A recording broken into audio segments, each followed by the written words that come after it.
Chapter 1697. Mu Linfeng's tone took a step back. He knew that he had no right to ask such a question. The Mu family was like an ancient royal family, where all decisions were made by the head of the family. Regardless of right or wrong, they could only obey. Seniority was seniority. Power was power. Even though Mu Linfeng was his elder, Mu Yaja was now the family head, so he had no right to question his words. It was just that Mu Yaja could not interfere with his decision. Mu Linfeng did not approve of Yu Yu from the bottom of his heart. Hence, even though he did not say anything, his expression was still unpleasant. Yu Yu saw this and snorted inwardly. He did not care whether Mu Linfeng approved of him or not. This included everyone present. Mu Shumin gritted his teeth with hatred in his heart. His face was ashen. After a moment of silence, she said, "Yaja, let's not talk about whether we approve of this child or not for the time being. Just like what your second uncle said, isn't it too hasty to appoint a successor so soon? The successor of the Mu family isn't something you can appoint just because you want to. You have to see if this child is worthy of the title and if he is outstanding enough." As soon as she finished speaking, Yu Yu looked at her. However, his gaze deepened in an instant. "Daddy, how should I address this person?" Mu Yaja replied, "According to seniority, you should call her grandaunt." He smiled slightly and asked politely yet sharply, "Hello, grandaunt. May I ask what kind of criteria are used to determine the successor's qualifications?" Mu Shumin was momentarily at a loss for words. Yu Yu smiled and sat on Mu Yaja's lap with a slightly gloomy expression. "It seems that I'm not very popular in this family. However, I'm not here for anyone's approval. Neither is it for the status of the Mu family successor. Whether you approve or not, it has nothing to do with me." Looking at their faces, it was as if his appearance would threaten their interests. Indeed, the Mu family's internal interests are very tied up. Everyone was like a lion, ambitiously protecting their own territory. Facing the invaders, they were all eyeing them covetously. Ha! A threat? That would depend on whether or not he cared about the inheritance of the Mu family.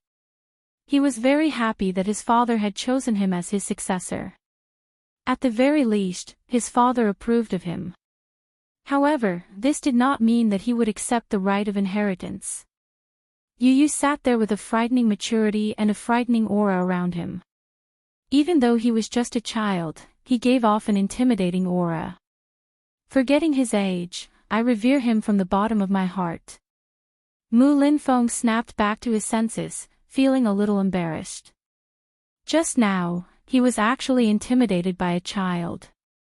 Outrageous. "Yu Yu, let's have some tea with the elders." Mu Yaja took care of her. At this moment, a servant came over with a cup of tea. Disdain was disdain, but the rules still had to be set. Under Mu Yaja's lead, Yu Yu served tea to the elders in an orderly manner. Mu Xing received the tea from him and placed his trembling hand on the back of the boy's hand. With a smile, he said, "Yu Yu, welcome home." He really liked Yu Yu and had high hopes for him. When he grew up, he might not be inferior to Mu Yaja at all. He was not worried about the ostracism of the rest of the family. Chapter 1698. "Thank you, great-grandpa." Yu Yu sweetly thanked him. Since Mu Xing had accepted his offer of tea, the rest of them naturally had no right to reject it. When Yu Yu walked up to his uncle with a cup of tea in his hand, he looked up and saw the old man and the young man exchanging glances with each other. Yu Yu knew very well that Mu Linfeng did not approve of him. What about him, though? He did not approve of this uncle-in-law either. Even if he did not approve of him, the tea had to be offered. This was a rule that must be followed.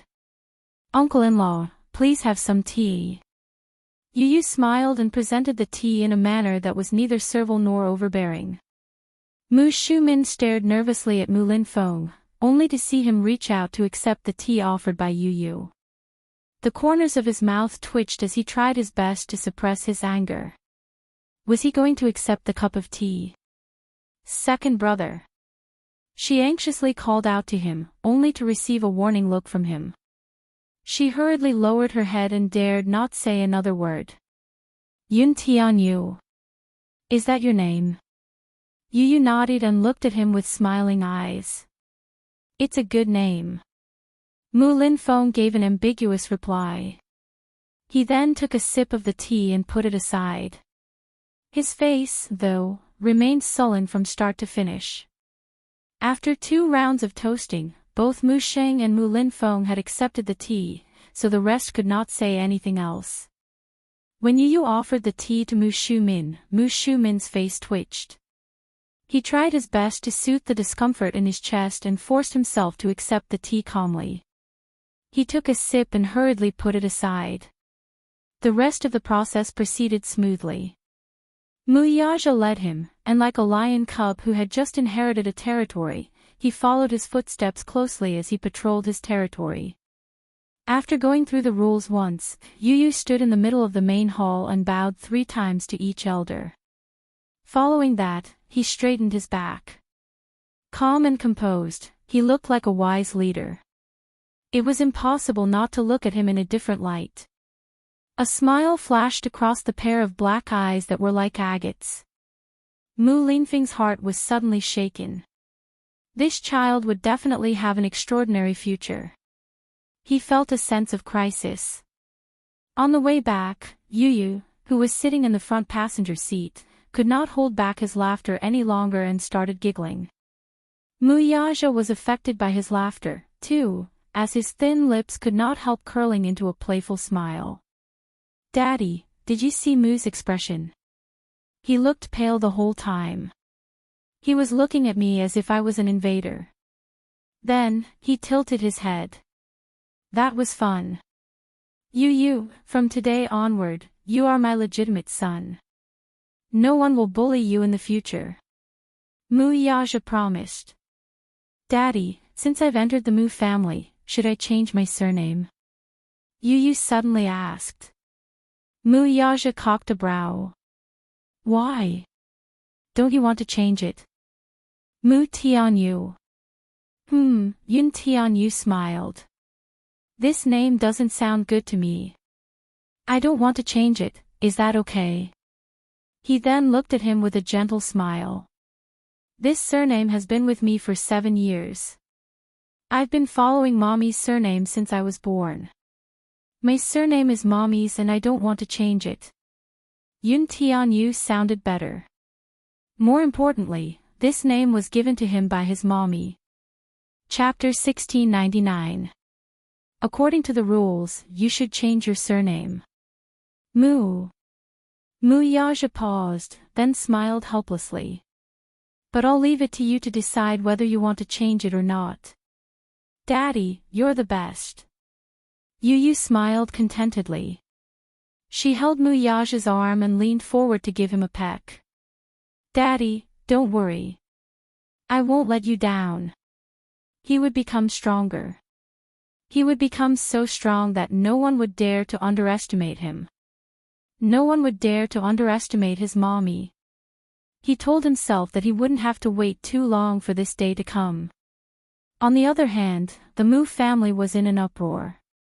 Mu Shumin was furious. He slammed the table and threw a tantrum, not caring about Mu Linfeng's face at all. Second brother, are you really going to acknowledge this child as your own? He's a bastard, and the woman behind him is very ambitious. In my opinion, this time, that woman must be fanning the flames behind the child's return to the Mu family. She probably wants to return to the Mu family to seize power. When the child returns to the Mu family, the day she enters the Mu family's door will not be far away. This woman is really playing a big game of chess. I think this was her idea from the beginning to the end. Once that boy enters the Mu family and stabilizes his foundation, won't she be able to ascend to the top and enjoy glory and wealth forever? Second brother, are you really going to sit back and do nothing? No matter how angry Mu Xiumin was, Mu Linfeng remained silent in his seat. His expression was cold, and it was obvious that he was unhappy. Second brother, why aren't you saying anything? Mu Xiumin said angrily, don't you think I'm right? Mu Linfeng slammed the table and stood up angrily. Do you think I'm the one who came up with this? You should stop talking. I don't have a clue about this matter at the moment, so I can't say anything. As he spoke, Mu Linfeng paced back and forth in the main hall with his hands behind his back. Mu Yanqing and Mu Xiumin watched him nervously, holding their breaths. In the end, he stopped in his tracks and slowly said, but there is something I want to say. It's easy for this child to enter the Mu family, but it's not that easy to stabilize the foundation. With his words, Mu Xiumin was finally relieved. He smiled to ease the atmosphere. When Yu returned home, Yun Shishir was still on set. Xiao Yichen ran over. When he saw Yu, his face lit up with anticipation. Yu, how was it? What do you mean? Xiao Yichen was stunned. He glanced at Mu Yaja and then at Yu. Didn't Daddy say that he would bring you back to the Mu family today to officially announce your identity? It's just a process. There's nothing much to say. Mu Yaja didn't know whether to laugh or cry at his little adult demeanor. This child was truly a classic example of a little mischievous child. All right. Go to sleep. Mu Yaja coaxed the two little fellows back to their room. Under Xiao Yichen's persistent pestering, he read 2 more stories before the little fellows fell asleep contentedly. When Yun Shishir returned home, Mu Yaja was in the study. She walked in and knocked on the door. Mu Yaja asked without looking up, "Are you done filming?" No, if he hadn't mentioned it, she wouldn't have thought of it. When he opened his mouth, she suddenly walked to his side and said with a strange expression, "Everyone on set treated me strangely today. I'm feeling a little creepy because of it." Chapter 1700. Strange? Mu Yaja couldn't help but laugh when he heard this. How so? It's an indescribable feeling. It's like, their attitude towards me has changed drastically overnight. Following that, she gave him a rough description of the situation in the production team. It turned out that in the past, most of the people in the crew would prioritize Lin Ji and Hua Jin. After all, they were the 2 main leads. Hence, those with more scenes would film first. Whether it was the makeup artist, the stylist, or the stylist, the order was always Hua Jin first, followed by Lin Ji, and then the supporting roles. Hence, Yun Shishir's scenes were especially slow. Sometimes, there were 2 scenes prepared for the day, one for Lin Ji and the other for Yun Shishir. Lin Ji would film first, and Yun Shishir would do her makeup and styling in advance. She would wait for Lin Ji's scenes to finish before going on set. After filming, there would be a break. This was for the director and a few crew members to take a breather. This delay could take up to an hour. Sometimes, Lin Ji's scenes would not be completed if Lin Ji's scenes were slow. If she was unlucky, Lin Ji's scenes would take an entire day, and Lin Ji would have to wait until the next day to film. Hence, in that half a month, even though the schedule was tight, she had very little time to film. The real time was spent waiting for the set and memorizing her lines. Since she had nothing to do while waiting for the set, she memorized the script over and over again until she knew it by heart. However, this kind of filming was too boring. But for some reason, when she arrived at the set today, the stylist, makeup, costume, and props all rushed up to her. Not only were they attentive to her, but they also wanted her to do everything first. After that, what made her even more speechless was that the order was completely reversed. In the past, she was the one waiting for Lin Ji. Now, it was Lin Ji's turn to wait for her. Lin Ji was so angry that she glared and questioned the crew members about why they allowed Yun Shishir to film first. The latter replied that it was the director's orders and they were just following orders. In a fit of anger, Lin Ji went to argue with Gu Xiaoyang, but in the end, he came back dejectedly. But because of this, no one said that Yun Shishir had special privileges. Everyone became friendly to her. She started with the makeup. She would film the scene first.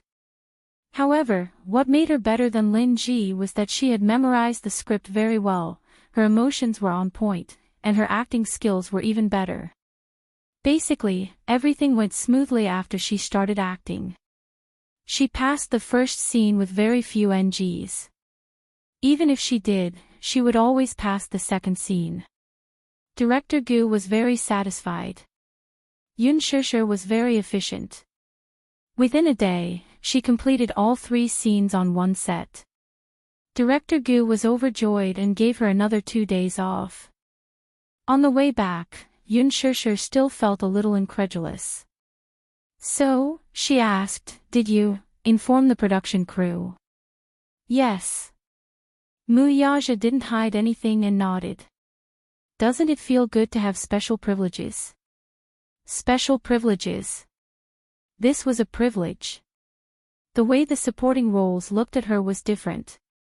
They were looking at her suspiciously and sizing her up. What did you say to Director Gu?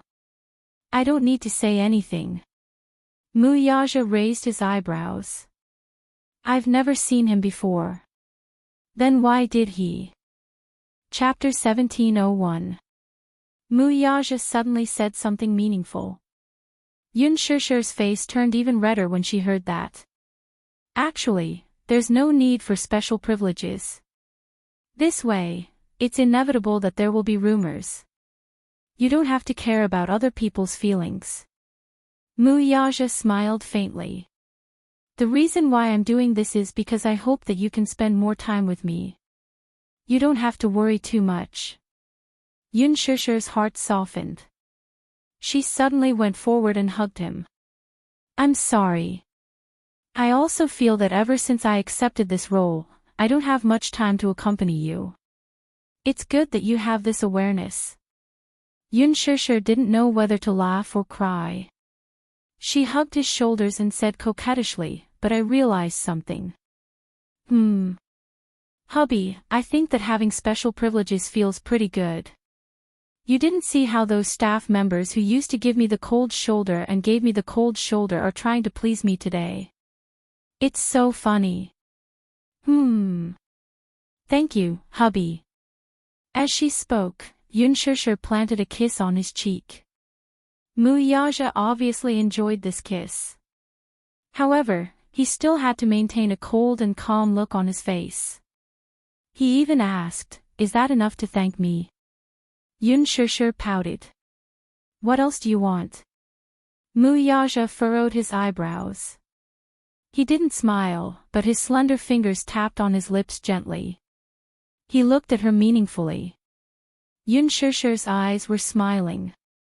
She hit his shoulders coquettishly and leaned closer to his face. Her soft lips touched the corner of his mouth. At this moment, the sound of slippers on the floor could be heard from outside the door. Immediately after, Yu pushed the door open and entered the room. He rubbed his eyes and asked, Daddy, when is Mommy coming back? His voice stopped abruptly when he saw the ambiguous scene in the study. Yu stared blankly at Yun Shishir, who was nestled in Mu Yaja's arms and kissing him tenderly. Then, she looked at Mu Yaja, who had a stunned look on his face. Her mouth suddenly gaped open in shock. Then, he suddenly raised his hand and covered his eyes. Wow! Daddy! Mommy! I didn't see anything. I didn't see Mommy sitting in Daddy's arms and kissing Daddy's mouth. I didn't even see it. With that, he turned around and ran back to his room. Yun Shishir abruptly left Mu Yaja's lips and rubbed her lips awkwardly, which were still stained with the residual warmth of the man's thin lips. Before she could react, she heard Yu's footsteps outside the door. He appeared at the door with his hands clasped behind his back and his head lowered. He was obviously embarrassed. I forgot to mention it. Good night, Daddy. Good night, Mommy. You guys can continue. With that, he reached out to close the door and ran back to the bedroom. Yun Shishir, Mu Yaja, what could be more embarrassing than being seen by a child while they were being intimate? Yun Shishir thought about Yu Yu's shocked expression and his ambiguous gaze on the two of them. She felt so embarrassed that her cheeks burned. She felt a little ashamed. At this moment, she really wanted to dig a hole in the ground and bury her burning face. Mu Yaja pulled her back into his embrace unhappily and teasingly asked, "What's wrong?" Not continuing. If the child sees us being intimate, won't it be a bad example? Chapter 1702. She was worried that Yu Yu would see it and it would be a bad influence. A bad example? How could that be?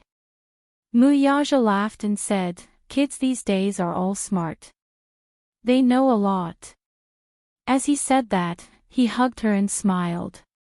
"Don't think too much, let's continue." Yun Shishir pushed his chest, but there was a hint of wanting to say something. As he kissed her, the temperature in the study room rose. The date of the engagement was set. Yun Shishir was looking forward to the engagement, but she was also nervous and uneasy. Mu Yaja said that the engagement ceremony did not need to be too grand. As for the guests, he would only invite some of his important relatives and friends, as well as his frequent business partners, as VIPs to bear witness. As for the female guests, they would be invited by her. Yun Shishir thought for a long time and finally decided to give Gong Jia a call. "Sister." Gong Jia's handsome and magnetic voice came from the other end of the line. Gong Jia had called her a few days ago, but at that time, she was busy dealing with Yun Yeho's matter. Now that she thought about it, she had not seen him for a long time. "Sister, have you been busy recently?" Gong Jia asked. Yun Shishir pondered for a moment and smiled. "Shao Jia, I have something to tell you. Are you free now?" "What is it?" "Tell me. It's not convenient to talk over the phone. How about this? Are you free now? I'll treat you to a cup of coffee." Gong Jia gladly agreed. Okay. They agreed to meet at the dessert shop that she frequented. Gong Jia had already booked a private room. He sat by the window, about 100 meters away. His secret guards were stationed there to prevent any suspicious people from getting in. When Yun Shishir arrived, he had already ordered a cup of her favorite Blue Mountain coffee. When she walked past him, he had already noticed her and looked up. "You're here." He seemed to especially like windbreakers, especially snow-white windbreakers. With his silver hair and tall figure, it was impossible not to recognize him in a crowd. There was a lit cigarette between his fingers, but when he saw her, he calmly put it out. He remembered that she didn't like the smell of smoke, and she hated smoking even more. Therefore, smoking in front of her was forbidden. He had promised her that he wouldn't smoke, but he was addicted to smoking, so he took advantage of the time when she wasn't there to secretly smoke a cigarette. Who would have thought that just as he lit it, he would arrive? Gong Jia's face had a touch of embarrassment from being caught red-handed. He cleared his throat and smiled, trying to cover it up. "Shao Jia, you're smoking again." "I was wrong." He revealed his watery eyes and acted cute and coquettishly in front of her. It was an easy task. Yun Shishir was helpless. She sat down in the booth and looked at the dessert he ordered for her. She couldn't help but be surprised. "How do you know what I like?" "The last time we had afternoon tea together, these were the desserts. I remember them all." He remembered every detail about her. Her favorite desserts, coffee, snacks, he remembered them all. Yun Shishir smiled warmly and was touched by his thoughtfulness. Gong Jia gazed at her tenderly, barely concealing the adoration in his eyes. He took a sip of his coffee and asked, "Sis, I was overseas a while ago. I brought you a small gift when I returned this time." As he spoke, he placed an exquisitely wrapped gift box in front of her. Yun Shishir was a little surprised. Gift? What gift? Chapter 1703. Yun Shishir was a little surprised. Gift? What gift? Gong Jia rested his chin on his hand lazily and winked at her. Open it and take a look. Okay. Yun Shishir carefully opened the gift and saw that it was an extremely exquisite Omega watch.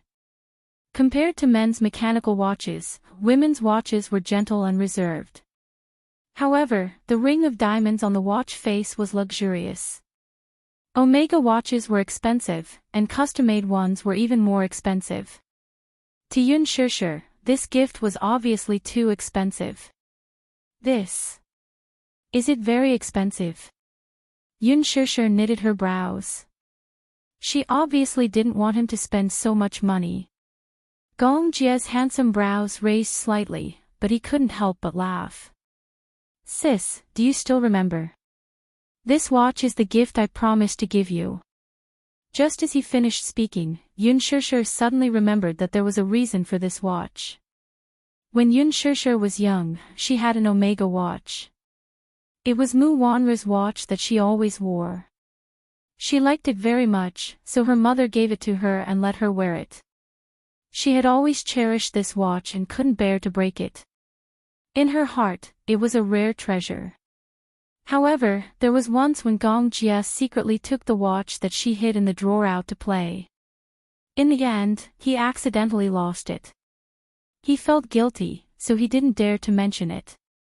When Yun Shishir couldn't find her watch and cried sadly, he helplessly hugged her in his arms. He was both regretful and helpless. He could only coax her and say, Shishir, don't cry. When I have money in the future, I'll definitely give you the best watch in the world. Only then did she stop crying and say, this is what you promised me. You can't go back on your words. Even though it had been a long time, so long that even she had forgotten about it, he didn't forget. This time, he went overseas to escort a batch of goods out to sea. When he returned to Europe, he bought this watch. For the Gong Jia of today, the value of a watch did not depend on how expensive it was, but on whether she liked it or not. As for Yun Shishir, whether she liked it or not didn't matter what brand or price it was. As long as it was a gift from him, she would like it. Yun Shishir held the box and looked at the watch lying inside. She liked it very much and her face was full of satisfaction. Gong Jia smiled. When he saw her smiling eyes staring at the watch, he knew very well that she liked it. Thus, he said gently, come, I'll put it on for you. Then, he picked up the watch and adjusted it. Then, he gently lifted her wrist and carefully put the watch on her wrist. Gong Jia lowered his head and seriously adjusted the buckle for her. Yun Shishir laughed and said, I was just joking at that time. I just didn't expect you to remember. I thought you forgot. How could I forget? I will remember what I promised you. Gong Jia paused and looked up. His eyes seemed to be filled with countless stars. When he smiled, his eyes curved and looked extremely beautiful. I still remember that I promised you that if you got married, would personally hand your hand to that man. Yun Shishir's expression suddenly froze. She couldn't help but look up and stare deeply at him. However, at this moment, she saw that he had already lowered his head and was adjusting the time for her. Shao Jia, if I get married, will you give me your blessings? She asked carefully. Chapter 1704. He raised his head and looked at her with a strange expression. For a moment, too many emotions flashed across his eyes. She could not see anything clearly. Sis. Are you getting married? Gong Jia's handsome brows furrowed slightly, but he looked a little dazed. Yun Shishir saw that his expression was a little strange, and she could not help but be a little surprised. What's wrong, Shao Jia? Nothing. Gong Jia came back to his senses from his complicated thoughts. He looked up and exchanged glances with her. His handsome eyes suddenly deepened. You're getting married? Yes. Yes. Why so sudden? I've never heard you mention it before. Yun Shishir tugged at the corner of her lips and smiled awkwardly. Previously. I didn't tell you because I didn't know how to bring it up. Moreover, the wedding date hasn't been set yet. We're only planning to hold the engagement ceremony first. As she spoke, she reached out and placed her hand on the back of his hand.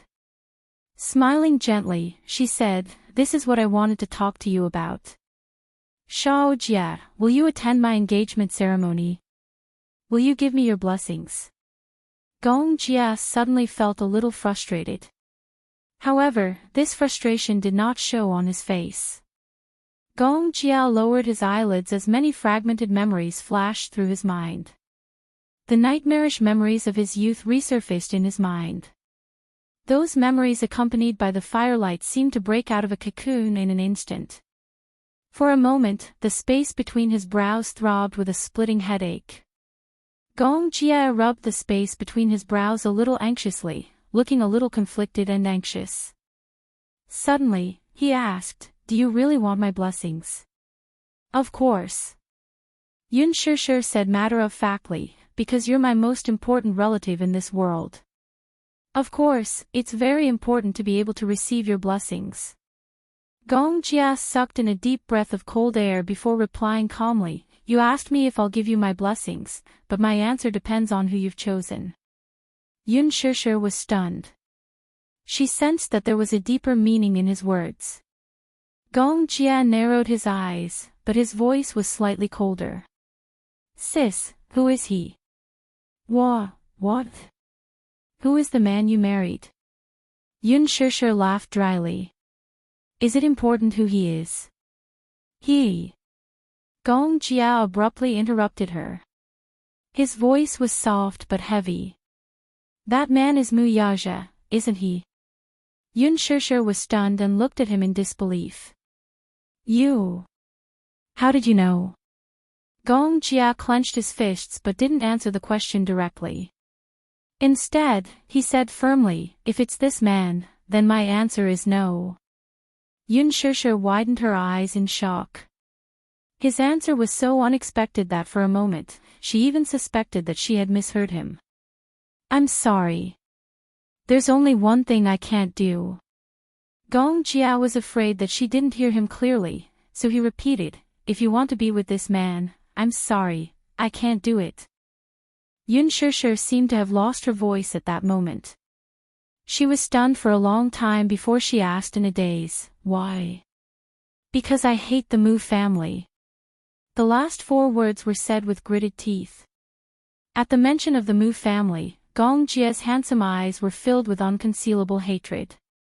Chapter 1705. Gong Jia said, "Sis, do you know? The Gong and Mu families have an irreconcilable feud between them. If not for Mu Xing, mother wouldn't have died in the fire that day. That man is the cruelest executioner. He caused mother's death and indirectly caused you to wander about, causing us to be separated for 15 years. He suddenly grabbed her wrist forcefully. Unlike his usual elegance and nobility, the hand that held her wrist contained a terrifying amount of strength. Yun Shishir forgot to dodge or struggle as she stared at him in shock. 15 years. How many 15 years do we have in life? We should have been together forever and never been separated. It's all his fault, he's the real culprit. Don't you hate him?" Yun Shishir blurted out, "I do." "You hate him?" "Of course, I hate him." Yun Shishir sounded agitated. "Of course, I know that he's the culprit behind mother's death. He can't escape punishment. No matter how I persuade myself, I can't forgive him. I can't forgive him for the rest of my life." Pausing for a moment, she suddenly sighed, her voice filled with exhaustion. She held her forehead, her eyes filled with sadness. "But this is already the grudge of the previous generation. Must I hold on to the past and not let it go? Aren't you the one who's holding on to the past and not letting it go? Gong Jia was a little overbearing. You've never admitted your Gong bloodline. Aren't you also holding on to the past and not letting it go? I want to bring you back to the Gong family, but you don't want to. Why? Yun Shishir's eyes were filled with determination. I'm not from the Gong family. You are. Gong Jia was a little angry at her double standard. The blood of the Gong family flows in your veins. You're the Gong family's young mistress. No matter how long you've been away from home, you can't hide the fact that you're from the Gong family. Shao Jia, then give me a reason. Tell me, why are you unwilling to acknowledge the Gong family? Yun Shishir was shocked and angry. She had never seen such a terrible Gong Jia. He grabbed her hand and didn't let go. His words were sharp. Say it. Father has always hoped to find you. Now that he has found you, why don't you acknowledge him? Since you said that the Gong and Mu Yaja families have a deep grudge against each other, then if you let me reunite with that man, he will definitely not let me be together with Mu Yaja. I was afraid, so I didn't want to acknowledge him. She suddenly broke down, tears welling up in her eyes. Gong Jia pursed his thin lips and frowned deeply, but he was speechless for a moment. But, what does the feud between the Gong and Mu families have to do with him? I love him. He has never done anything wrong. He protects me, cherishes me, and makes me feel that I am not alone in this world. He always appears when I need him the most and protects me behind him. Even if I cause trouble, I'm willful, and I'm unreasonable, he will still accept me unconditionally. Yun Shishir took a deep breath and said, I love him, but I know that if I reunite with my biological father, he will definitely not sit back and do nothing. But he's our father. You shouldn't give up on reuniting with him for a man. Chapter 1706. Gong Jia was stunned. He frowned but did not say anything. Yun Shishir slowly fell back into her seat. She lowered her head and her shoulders trembled slightly. Gong Jia said in a low voice, Sister, give up. Leave him, okay? Sister, it's impossible between you and him. Gong Jia sat down and placed his warm palm on the back of her hand. Come back to the Gong family with me. I'll make you understand that you deserve someone better. What's better? Yun Shishir looked up and was puzzled. Shao Jia, tell me, what's the best? I can't answer you. You can't answer me because you've never loved anyone. Gong Jia was even more speechless. Indeed, in all these years, he had never loved anyone. What was love? He did not understand. He did not understand why they had to get married. Why did they have to stay together for the rest of their lives? To him, women were just a vague and unfathomable existence. He's the best in my heart. No one can replace him. Gong Jia frowned. Are you sure he truly loves you? If he loves you, why did he not announce your marriage after acknowledging Yu's identity? Yun Shishir was shocked. Then, anger flashed in her eyes. Are you investigating me? Gong Jia's face froze. How do you know so much? Yun Shishir asked aggressively, Shao Jia, what do you do for a living? How do you know so much about some things? You told me that you have a company. What company is it? Gong Jia hesitated for a moment and said slowly, if you're willing to come back to the Gong family with me, I'll be honest with you. Honest? Yun Shishir's eyes suddenly turned cold. So, you've been hiding it from me all this time. Gong Jia, you actually hid the truth from me. Shao Jia, I trusted you a lot, but why did you lie to me? Yun Shishir felt hurt and asked in disbelief, what are you hiding from me? She felt a chill in her heart. She had been looking forward to receiving her brother's heartfelt blessings for this meeting. However, what did he get in return? He actually hid it from her. I didn't. There are some things that I didn't want to tell you because I didn't want to hurt you. You hurt me, and then you tell me that I don't want to hurt you. Don't these words sound a little pompous? Yun Shishir took a deep breath. I trusted you and was willing to tell you everything, but you hid a lot of things from me. Good. Since you said that you trust me and are willing to tell me everything, then, let me ask you.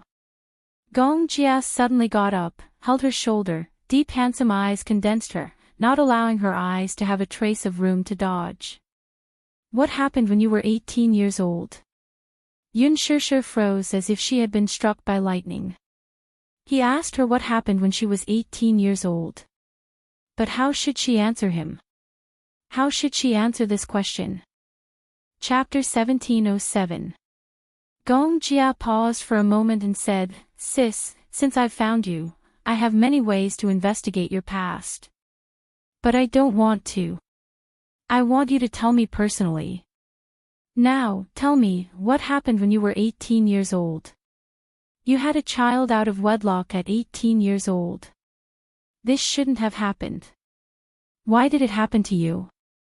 He suddenly asked suspiciously, did he? No. Yun Shishir suddenly interrupted him. It's not what you think. Don't let your imagination run wild. Then answer me. Gong Jia was a little nervous and uneasy. Sis, tell me what happened, okay? The child was born from a surrogate. Gong Jia couldn't react for a moment. Yun Shishir felt greatly humiliated. In fact, she had never regretted the decision she had made that year. That was because the surrogacy incident had coincidentally brought her the most precious gift in her life. Yu was like the most precious gift God had given her. Therefore, no matter how humiliating it was to talk about it, she still didn't regret it. If she were 18 years old again, she would probably make the same decision again. However, even though she didn't regret it, for a woman like her to say it herself, it was inevitable that she would feel embarrassed. Therefore, when she said that the child was born from a surrogate pregnancy, Gong Jia was puzzled and didn't understand for a moment. Or rather, it could be said that he didn't think in that direction. It wasn't until he coldly repeated the word surrogacy twice in his heart that he suddenly realized what was going on. Surrogate pregnancy. He tried his best to lower his voice and asked her back, is that what you mean by surrogate pregnancy? After a pause, he lowered his voice again. Why? Why did you do this? Suddenly, he thought of something and his voice suddenly became cold. Who forced you to do this? No one. Yun Shishir explained, no one forced me. I did it willingly. When Gong Jia heard this, he was so angry that he was at a loss for words. Then, he said bitterly, why did you do this? Why did he have to ruin himself like this? A girl who was as delicate as a flower at the age of 18 had become a surrogate mother for a strange man, gave birth to 2 children, and became a mother at such a young age. Why would such a ridiculous thing happen to her? Gong Jia was still in disbelief. Under his doubtful gaze, Yun Shishir quickly regained her calm and rational expression. Slowly, pretending to be calm, she told him the whole story of what happened 18 years ago. She tried her best to be concise and comprehensive. She skipped over some insignificant chapters and explained the reason why she had made this decision to him from beginning to end. She had been mistreated in the orphanage since she was 9 years old, and her identity had been swapped.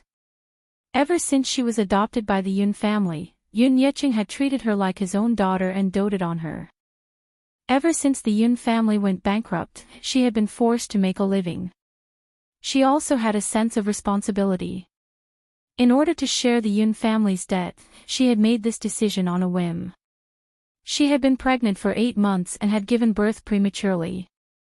One child was born healthy and was taken away. The other child was born without breathing. Due to a freak combination of factors, she had raised them by her side. She recounted everything in detail. Chapter 1708. I know that you might not understand why I made such a ridiculous decision. But I have no other choice. Do you know? I really can't just sit back and do nothing. The year the Yun family went bankrupt was also the coldest winter in history. The reason why she made such an unconventional decision was that she had witnessed the loan sharks knocking on her door time and time again. Those bloody threats, as well as the insolence with daggers, had forced the family to stand on the 13th floor's rooftop and threatened Yun Yicheng to repay the debt on the spot. If he could not do so within an hour, he would be pushed down by one of them. Yun Na was so scared that she wet her pants on the spot. She cried her heart out, but no one cared about her. Yun Yicheng kowtowed to each family and begged until his head bled. Only then did he manage to scrape together enough interest to send these demons of plague away. Another time, the debt collection company had dragged her into the snow and poured a basin of ice water over her head. It was -5 degrees Celsius, and the bone-chilling cold seeped into her bones from every pore. She was so cold that she shivered and fainted on the spot. When she woke up, Yun Yicheng was covered in injuries. It seemed that he had been taught a lesson by those lawless people. Because of that incident, there was a heavy chill in her body. Even now, her body was still weak. Not only that, she even witnessed with her own eyes how her father was dragged to the neighborhood's fountain. In the cold weather, they grabbed his hair and pressed him into the icy fountain, causing his face to turn red from the cold. How could she just sit back and do nothing? How could she pretend that it was none of her business? She only resorted to this when she was at her wit's end. If she did not think of a solution at that time, the Yun family would really be finished. Yun Shishir lowered her head heavily. Her hands fell limply on the table, and her fingers were intertwined with each other. She felt lonely and helpless. The wounds that had already scabbed over were once again torn open with blood dripping from them. The pain was heart-wrenching. She originally did not want to recall those nightmarish scenes. Gong Jia looked at her isolated and helpless appearance and felt as if his heart had been ruthlessly torn open. The pain was so painful that it numbed him. "I'm sorry, sister." Gong Jia sat beside her helplessly, hugged her shoulders, and hugged her tightly. His heart was filled with regret. He was so stupid and made her angry again. Ever since they were young, he always seemed to make her angry. But he didn't want to. "I'm sorry." He apologized sincerely again and again. His bewildered look was like a child who had done something wrong. He was trembling with fear and had a hint of a spoiled child. Yun Shishir's heart softened under his comforting words. She softened her tone and said, "Shao Jia, I've never wanted to hide anything from you. It's just that I really want to forget these things. But since you want to know, I'll be honest with you." "Stop talking." Gong Jia stopped her in time. "I know I was wrong. I shouldn't have forced you to think about these things. I shouldn't have reminded you of these things." As he spoke, he gently caressed her cheeks. His gentle voice was filled with guilt. "Sister, I know I was wrong. Forgive me, okay? Then, will you come to my engagement ceremony?"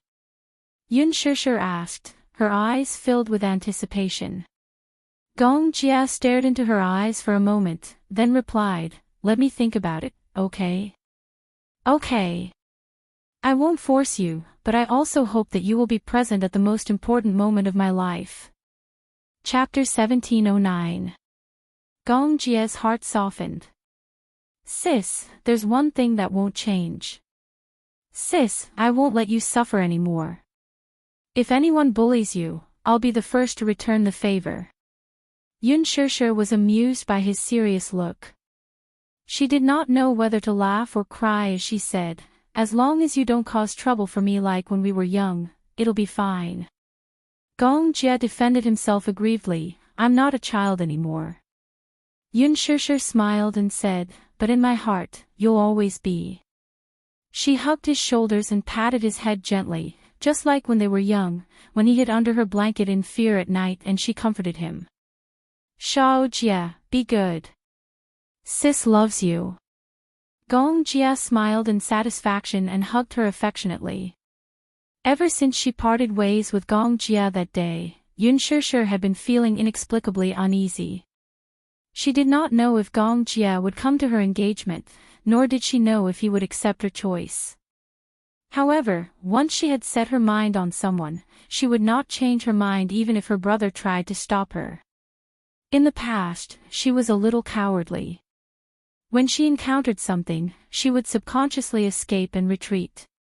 But this time, she decided to face it bravely. No matter what, she would protect him silently in her own way. Now that the engagement date had been confirmed, she decided to shop around the mall during the break to choose a suit for Muyaja. Even though she knew that his suit would be prepared by someone. However, she decided to choose one for him personally. This time, she was fully prepared. She wrapped herself up fully. Since the weather was turning cold, she wore a down jacket, a pair of black sunglasses, a cotton cap, and a mask. It was almost impossible to recognize her when she walked on the streets. Yun Shishir drove to the mall and went to the Armani counter. With Mu Shi's company, she began to choose a suit. After choosing a few suits, she asked the counter staff, but one of them did not have the size she wanted. It had to be said that Muyaja was too tall, so it was very suitable for the British, European, and American style. However, even if it was suitable, she would often encounter situations where the size was not available. Fortunately, the suit she liked the most was available in a size. I'll take these two. Can you give me the order? She picked 2 suits and handed them to the shop assistant. The shop assistant nodded and asked her to wait for a while before she went to make the order. While Yun Shishir was sitting on the sofa and waiting, an uninvited guest suddenly appeared at the counter. Out of the corner of her eye, she caught a glimpse of an extremely familiar figure. Her heart froze for a moment, and she suddenly thought of a phrase, enemies often cross paths. Song Anya, who was dressed elegantly in a pair of 10-centimeter high heels, casually strolled into the counter. Song Yunshi's birthday was approaching, so she decided to choose a suit as a gift. However, there was such an unfortunate fate. As soon as Song Anya entered the counter, she saw the figure sitting quietly on the sofa and recognized Yun Shishir at first glance. Even though Yun Shishir was dressed very formally when she went out and was wrapped tightly from head to toe, her charm and temperament would not change no matter how well she dressed. In addition, Yun Shishir had long hair and a good figure. Even if she was wrapped in a thick down jacket, it was difficult to hide her exquisite figure. Chapter 17:10. Yun Shishir. As soon as she opened her mouth, Yun Shishir's body stiffened. She knew that she could not hide from her sharp eyes. With a sinister smile, Song Enya walked up to her, stopped in her tracks, and looked down at her condescendingly. What a coincidence. Are you shopping at the mall, too? Yun Shishir ignored her. Song Enya ignored her cold and distant attitude and sneered as she sized her up from head to toe. What's that saying again? Enemies are bound to meet on a narrow road. Hee hee, I didn't expect to meet you today. This world is really small, there are cheese blocking your way everywhere you go. Yun Shishir's lips twitched a little. She wanted to say that, too. This world is really small, there are irksome people everywhere you go. Just as the atmosphere turned cold, the salesperson at the counter came over with a list and greeted her respectfully. Madam, the list is ready. May I know if you'd like to pay by cash or card? I'll pay by card. Thank you, Yun Shishir said politely. With that, she stood up and, as if Song Enya was invisible, walked around her to the counter, and took out a card from her wallet. Just as the salesperson came over with the card machine, Song Enya sneered again. You're buying a suit. Hee hee. Are you buying it to please Brother Mu? Yun Shishir continued to ignore her. Song Enya, however, did not seem to know what was good for her. It was as if she was trying her best to provoke her. What? Do you think you can win Brother Mu's favor by buying a suit? Is this one of your tricks? You're so old-fashioned. If it were me, I wouldn't know this trick. Brother Mu doesn't like it. Yun Shishir passed the card to the salesperson as if there was no one else around. The salesperson, however, was stunned by their exchange. Somehow, she felt that these two seemed to know each other and had a deep hatred for each other. Seeing that the salesperson was stunned, Yun Shishir kindly reminded her, "Hello, please pay by card." As he spoke, he waved the card in his hand in front of her. Song Anya was infuriated to see Yun Shishir ignoring her from the start to the end. However, she did not flare up on the spot for the sake of the situation. She took a deep breath and steadied herself. Then, she said in a strange tone, "This card belongs to Brother Mu, right?" A certain someone was really shameless. She kept insisting that she was not a mistress. Hee. She was using Brother Mu's card and spending Brother Mu's money. She was clearly a mistress. How can you be so shameless? Her voice wasn't loud, but it wasn't soft either. It was loud enough for everyone present to hear clearly. There were other customers at the counter, as well as the clerk, and everyone heard her taunts clearly enough. Yun Shishir was humiliated mercilessly in front of everyone. In the end, she was infuriated. The salesperson looked down and decided to ignore the farce. After swiping the money, she handed the card back to her. Yun Shishir kept the card, picked up the suit, and turned to leave. Seeing that the other was ignoring her and was about to leave, Song Anya rushed forward relentlessly. However, Yun Shishir stopped abruptly in her tracks. Coincidentally, Song Anya had rushed forward. Hence, she retreated slightly without mercy and stepped on the tip of the other's foot with her high heels. "Ah!" Song Anya cried out in pain. With a pained expression, she grabbed Yun Shishir's wrist. Yun Shishir, on the other hand, flung her hand away expressionlessly. She turned around coldly and fearlessly met her gaze.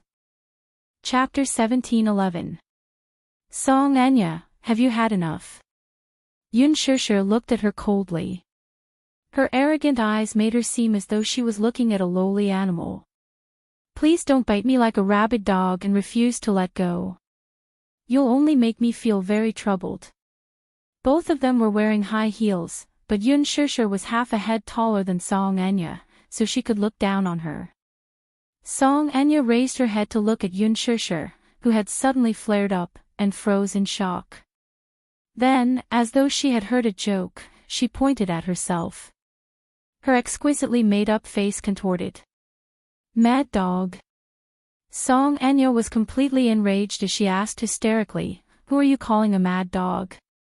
"You heard me clearly. Who am I talking about?" "Song Anya, your brain is damaged, but don't tell me your ears are damaged as well." Compared to Song Anya's unreasonable tantrum, Yun Shishir's rational and calm appearance set off the latter's uncultured upbringing. The crowd could not help but gather around curiously. When the staff at the counter saw this, she hurriedly stepped forward and politely declined the nosy onlookers by ushering them to the side. The staff liked Yun Shishir very much. Even though they had not interacted much since just now, Yun Shishir's politeness and elegance were genuine. Compared to the arrogant Yun Shishir was more like a gentle and virtuous daughter of a wealthy family. She was also very respectful toward her, so the staff acknowledged her from the bottom of her heart. It was just that she seemed to have heard this woman being called an underground lover. Was that really the case? She did not think so, though. From Yun Shishir, she could see that she was a role model and was not as tasteless as Song Anya made her out to be. "Yun Shishir, you." Song Anya was so angry that her face turned red. Her face was contorted, and she actually looked a little hateful. She was so angry that she took 2 deep breaths and suddenly broke into a smile. "Yun Shishir, what's wrong? Are you angry because I hit the nail on the head?" Just because I revealed the fact that you're an underground mistress, you're angry out of humiliation, aren't you? Song Anya laughed in disdain again. Do you believe that I can ruin your reputation with just a word? Yun Shishir, I'm warning you, stay away from Brother Mu. Don't go overboard when the time comes, or I don't mind purging you. Ha! These words were truly arrogant and ruthless. Purge. Did she really think that the current era was a centralized system of the ancient royal family, so she wanted to use her status as a relative of the royal family to purge her? Her brain was really not working. Yun Shishir smiled elegantly and said, "You're the mayor's daughter. Just like what you said, you're a princess who lives like a prince. Perhaps, with just one sentence, you can smear my reputation to the point that I'm worthless. Still, Song Enya, please take a good look at your status." Since she was the mayor's daughter, she should at least be careful with her words and actions. This is a basic quality. Don't throw away your family's demeanor in public. Pausing for a moment, she picked up the bank card that the shop assistant had returned to her and waved it in front of Song Enya with an elegant smile. Also, this bank card is mine. Every cent and decimal point in it was earned by me. Isn't it natural for me to use my own money to buy a suit for my man? Chapter 17:12. Song Enya found it hard to reason with her. Is Yun Shishir crazy? She thought to herself. What? Man. Your man. She repeated herself. Then, she sneered coldly. Following that, her eyes flashed with jealousy and hatred. She stared at her like a needle. What do you mean by, your man? Let me put it another way, then. Yun Shishir's lips curled into a smile as she stared into the other's eyes. I used the money I earned to buy my husband a gown. Miss Song, do you understand what I'm saying now? Song Enya was stunned for a moment as if she had been struck by lightning. When she came back to her senses, she clenched her fists tightly and walked up to Yun Shishir, scolding, B***tch. Shameless. Shameless people are invincible. Yun Shishir, how can you be so shameless? B***tch. She flew into a rage out of humiliation and uncontrollably raised her hand high to slap her. Yun Shishir blocked the other's slap and gripped the other's wrist tightly. Ah! Song Enya shrieked in pain again, only to see Yun Shishir furrowing her brows. Her eyes gradually turned cold as she gave her a hard slap on the face. Paw! A sound was heard. The slap was crisp and resounding. Song Enya's eyes widened as she held her stinging cheek. She could feel that half of her face had gone numb from the slap. Yun Shishir slapped her with all her might. She felt a jolt in her head, which was followed by a great sense of grievance and anger. She actually slapped her. This Yun Shishir actually slapped her. Song Enya's eyes welled up with tears of grievance as she glared at her. Her resentful eyes were like a venomous snake eyeing its prey as they slowly coiled around her neck, revealing its sharp and poisonous fangs. Yun Shishir, how dare you hit me? Only you are allowed to hit others, but I'm not allowed to hit you. Miss Song, you're so arrogant. Yun Shishir raised her wrist and looked at her watch. Seeing that it was getting late, she didn't want to deal with her anymore, so she turned around and was about to leave. Song Enya, on the other hand, covered her face with her hands as she mockingly shouted from behind, Yun Shishir. You're really indulging in fantasy. You said that Brother Mu was your husband. Yun Shishir, it's daytime now. Are you daydreaming? You haven't woken up yet. Yun Shishir suddenly stopped in her tracks and turned around with a cold expression. She cast a sidelong glance at her and asked indifferently, You're the one who didn't wake up, right? Yun Shishir, who do you think you are? You're just a canary in a cage. How dare you say that Brother Mu was your husband? He can't be, and he won't be in this lifetime. With that, the Missy pointed a finger at the woman, completely disregarding the fact that they were in public and insulting her as if no one was around. This woman is an underground mistress. A homewrecker. You're daydreaming and delusional enough to say that the card in your hand isn't Brother Moo's. You're so shameless that you're pretending to be serious even when you're lying. Do you think I'll believe you? Yun Shishir was not angry when she heard that. That was because she was not afraid of crooked shadows. The card in her hand was earned by herself. 10 million yuan was not a huge sum, but it was the money she earned from filming and advertising. This was all money she earned through her own efforts. However, as she sized up the Missy's eyes, which were red with jealousy, Yun Shishir suddenly had an evil thought. Chapter 17:13. Yun Shishir smiled arrogantly but appeared to be righteous. My husband's bank card is in my custody. What's wrong with that? Besides, isn't it only right for a husband to give his wife the money he earns? What right do you have to be jealous of me? Jealous? Why should I be jealous of you? Yun Shishir shook her head and sighed. You're still saying that you're not jealous. Your eyes are red. What a joke. Yun Shishir, let me tell you, Brother Moo will never marry you. Yun Shishir suddenly interrupted her. Song Anya, we've registered our marriage. Song Anya was stunned when she heard this. Registered our marriage? Yes. You're lying. Why you're lying? Yun Shishir was not angry. Instead, her lips curled into an elegant smile. What's there to lie about? Ha! Song Anya, aren't you very capable? You have plenty of ways to verify whether I'm lying or not, right? With that, she picked up the shopping bag and left without looking back. Song Anya was so shocked that she could not regain her senses. For a moment, she even forgot to chase after her to clarify things. Yun Shishir's earlier words sounded very serious and did not seem to be a lie. For a moment, she felt guilty instead. She was, in disbelief. Impossible. How could Brother Moo marry this woman? Was he serious? When Song Anya thought that Yun Shishir might be telling the truth and that she and Brother Moo had really registered their marriage, she was so anxious that tears fell from her eyes.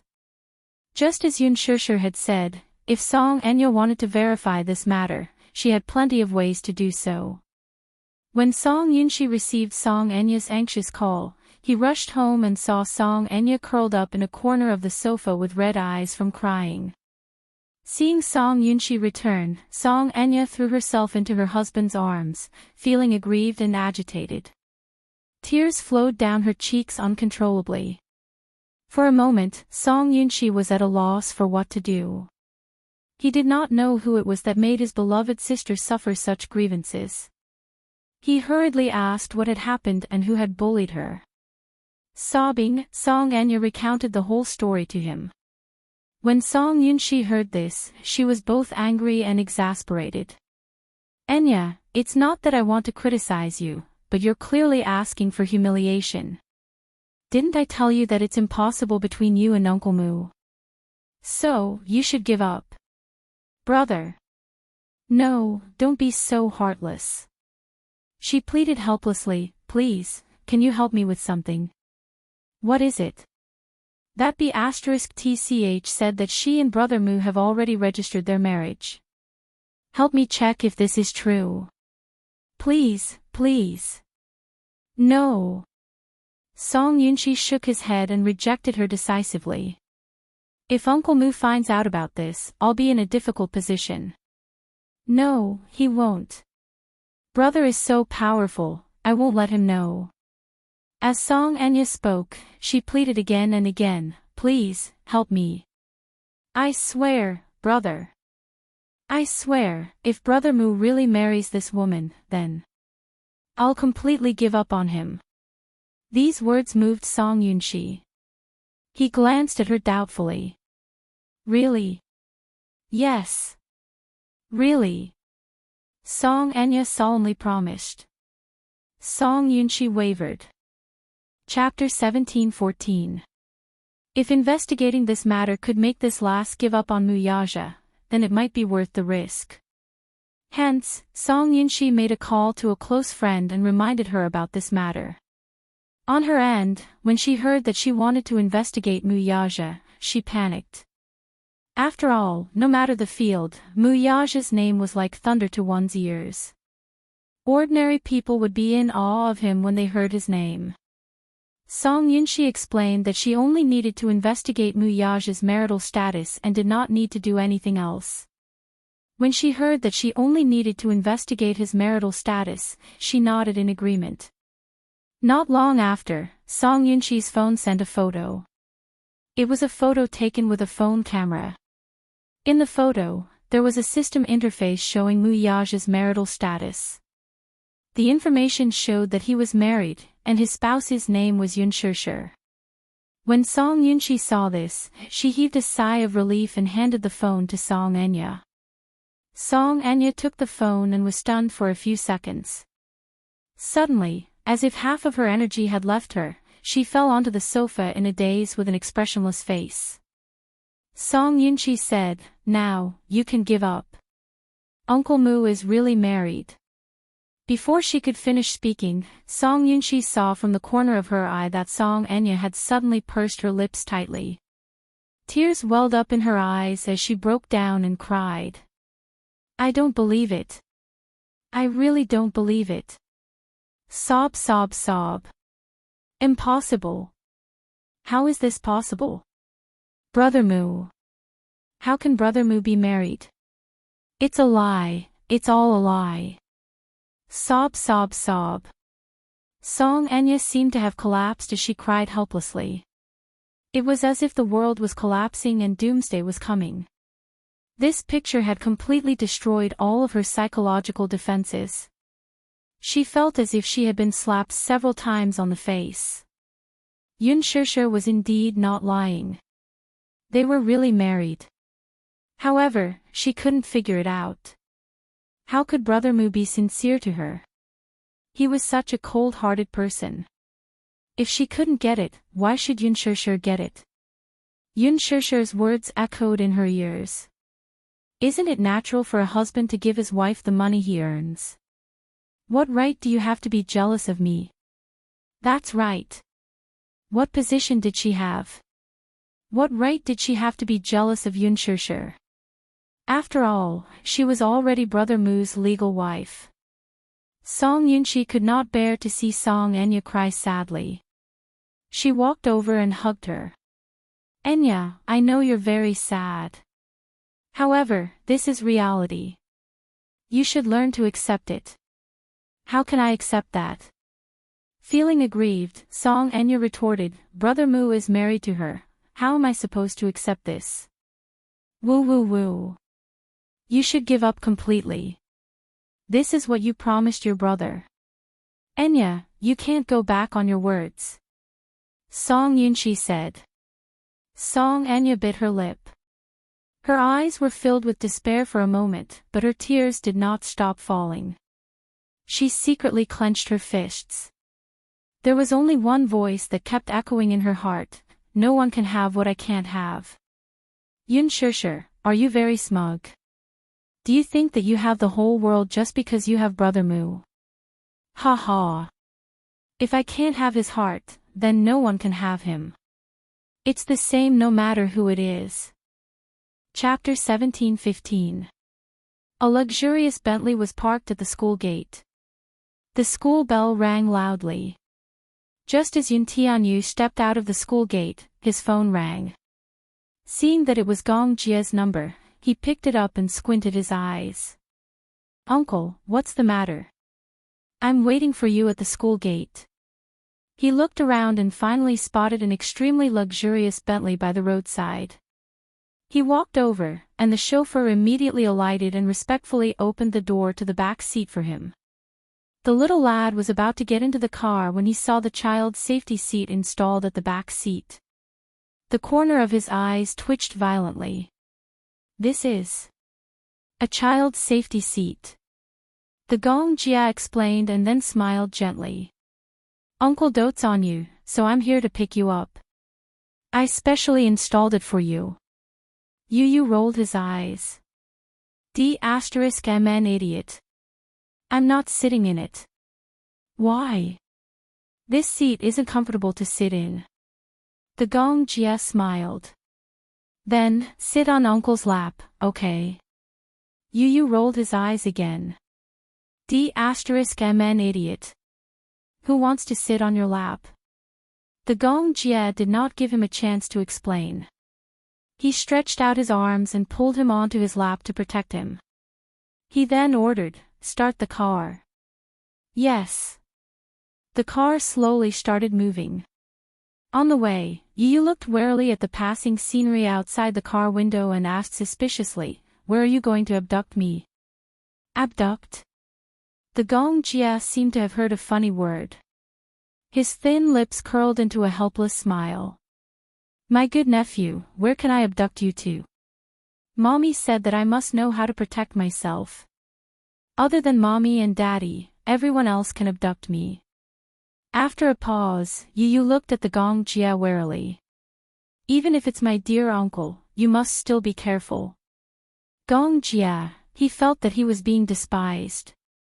He looked down at little Munchkin and pretended to be serious.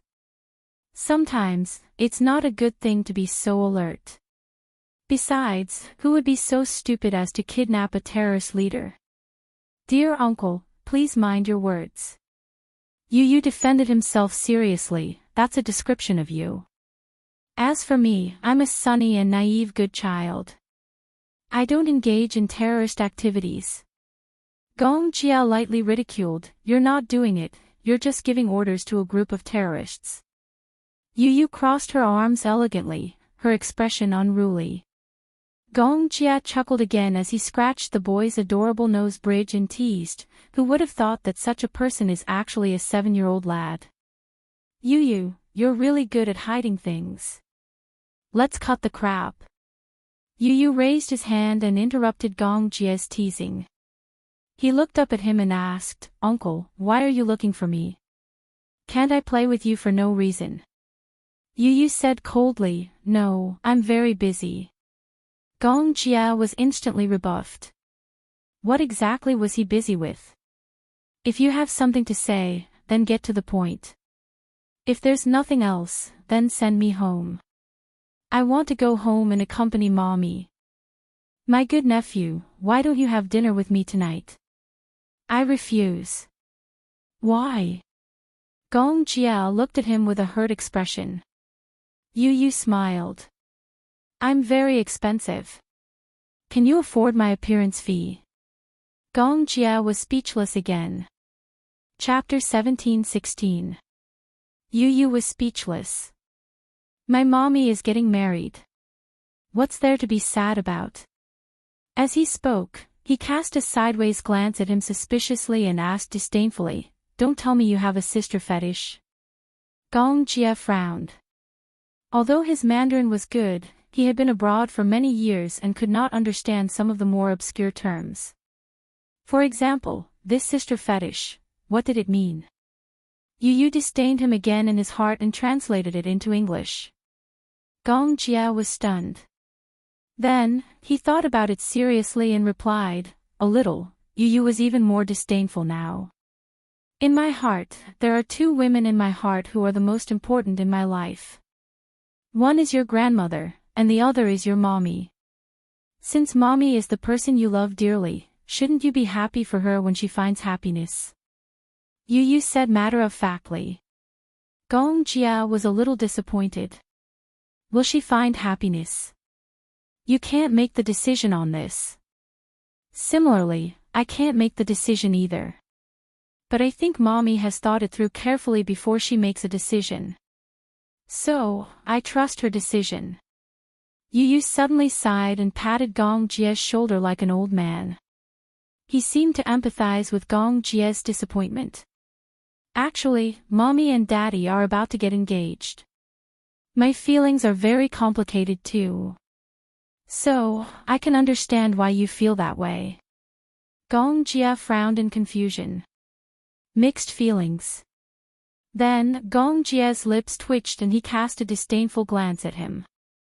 Don't tell me you have an Oedipus fetish. Yu frowned. Mommy is my baby. She is the most precious treasure in the world. In the back seat of the car, a sister fetish and a mommy's boy looked at each other and sighed. They pitifully licked each other's wounds. Yu opened his heart and complained quietly, Mommy and I have depended on each other since I was born. No matter how hard the days are, as long as I can be by Mommy's side, I'm not afraid of anything. Gong Jia felt the same way. Ever since I was born, my sister and I depended on each other. No matter how hard the days are, as long as I can be by her side, I have no fear. Yu's eyes suddenly turned fierce. But I didn't expect a man to appear out of nowhere. Gong Jia also shared the same hatred. My sister was snatched away. Yu clenched his fists and said, this man is obviously trying to steal my mommy. I see him as a love rival. Gong Jia said worriedly, but he is the man that my sister loves deeply. Yu muttered sullenly, I still have to call this love rival Daddy. Gong Jia shook his head. But I don't recognize this brother-in-law. The two of them suddenly looked at each other and stared at each other. Suddenly, they sighed silently and spoke in unison. Then, they hugged each other and licked each other's wounds dejectedly. I feel like I've lost half my soul when Mommy got married. I feel like I've fallen out of love too, but no matter what, as long as it's Mommy's choice, I'll. Yu clenched his fists and gritted his teeth. I'll give her my blessings. However, his eyes were like that of a wounded animal. Gong Jia looked at him. Yu, should I go to your mommy's engagement party? Uncle, forgive me for being blunt. Are you in the late stages of a sister fetish? Yu asked quietly. Chapter 17:17. Yu paused for a moment and said, Mommy would definitely want you to be her witness at such an important moment. Gong Jia narrowed his eyes and seemed to be deep in thought. That night, Yu accompanied Gong Jia to drown his sorrows in alcohol. Gong Jia evoked the sorrow that he had hidden deep in his heart. To be honest, he was happy that his mommy was about to get married, but he still felt a little reluctant to part with her. Initially, he had hidden it deep in his heart. However, when he saw Gong Jia licking his wounds pitifully, he was also affected by his emotions. Hence, the uncle and nephew put their arms around each other's shoulders and shared their disappointment. Of course, Yun Shishir did not know that Yu was having dinner with Gong Jia. Yu only said that he had something to do and would go home after dinner. Yun Shishir was still worried, so Yu used Li Hanlin as an excuse and successfully got away with it. As for the other mommy's boy, Xiao Yichen.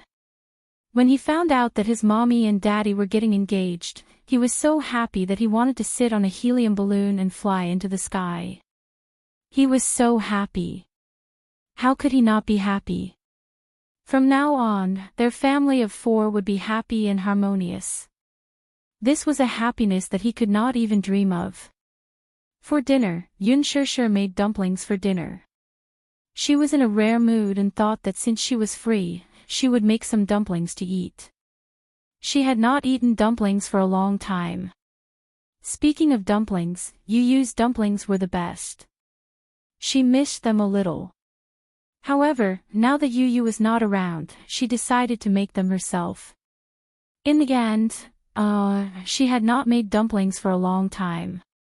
Moreover, without Yu's guidance, the dumplings she made were strange and refined. Refined meant that ordinary people would not make dumplings like this. Xiao Yichen could not stand it anymore and muttered quietly, Yu's dumplings are not like this. An arrow pierced through the heart. Yun Shishir clutched her chest and supported her body. It was obvious that she had suffered a great blow. Xiao Yichen fiddled with the dumplings, which were either broken or strangely shaped.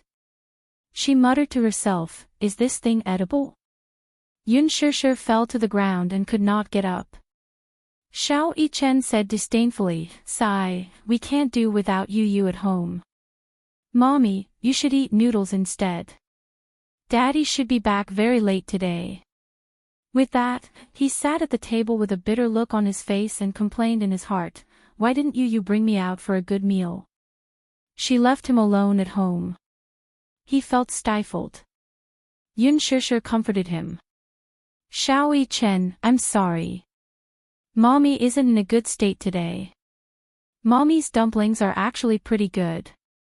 It's just that I haven't cooked for a long time. Mommy, you can't rely on you too much, I feel like you has spoiled you too much. Sigh. My heart aches for you. Yun Shishir wanted to vomit blood. It seemed like it did. I was wrong. Yun Shishir wanted to cry but had no tears. I'll definitely learn how to do housework properly. Mommy, I was just joking. Don't take it seriously. Xiao Yichen saw that she was disappointed and said nervously, Mommy, you don't have to do housework. You just have to be as beautiful as a flower. Yun Shishir looked at the mess on the table and finally decided to go out and eat ready-made food. Late at night. When Mu Yaje came back, the two little munchkins were already asleep. Yun Shishir sat on the sofa and quietly read her script while waiting for him to come home. Seeing that he was back, Yun Shishir immediately went up to him and hugged him. Why are you back so late? Chapter 17-18. You've been waiting for me so late again. Aren't you tired? Mu Yaje lowered his head and stroked her silky hair gently. His lips curled into a doting smile. If you're tired, go to bed first. No, I'll wait for you. Yun Shishir looked up, tiptoed, and pecked him on the lips. She smiled. Anyway, I'm resting tomorrow. So, you're making enemies. Mu Yaje raised his eyebrows slightly, but his tone was indescribably doting. Yun Shishir smiled and suddenly thought of something. She asked, have you had dinner? No. Mu Yaje took off his coat and hung it at the entrance. He said indifferently, I had a meeting until very late today, so I didn't have time for dinner. Then I'll make noodles for you. Yun Shishir said considerately. After saying that, she ran to the kitchen. Mu Yaje stopped her. No. Ha. Yun Shishir turned around and looked at him in confusion. What's wrong? Aren't you hungry? I'm tired of noodles. Mu Yaje said helplessly. Yun Shishir was deeply hurt. She seemed to be very passionate about making noodles. It was simple, fast, and ready. Besides, her most perfect cooking skills could only be reflected in making noodles. Indeed, the noodles she made were remarkable. However, no matter how good the taste was, it was inevitable that one would get sick of it after eating too much. Mu Yaje was especially picky when it came to food. Then, what should we do? Yun Shishir said a little dejectedly, why don't we go out for supper? It's cold outside. Be good and stay at home. After Mu Yaje said that, he suddenly stood up. He lowered his head, unbuttoned his sleeves and elegantly rolled them up to his arms. Yun Shishir was confused by his actions. You. What are you doing? A certain man said concisely, solving the problem of food and clothing. So, you're going to cook yourself? Yun Shishir was a little skeptical. Are you sure your cooking skills are okay? Mu Yaje smiled and walked into the kitchen. He took some ingredients from the fridge and then took out a knife and chopping board. Yun Shishir followed into the kitchen with a look of suspicion. She still felt like she was in a fantasy. It wasn't that she had never seen a man cook. However, in her impression, Mu Yaje seemed to have no connection with the word cooking. Could it be that he knew how to cook? Why hadn't she seen him show it before?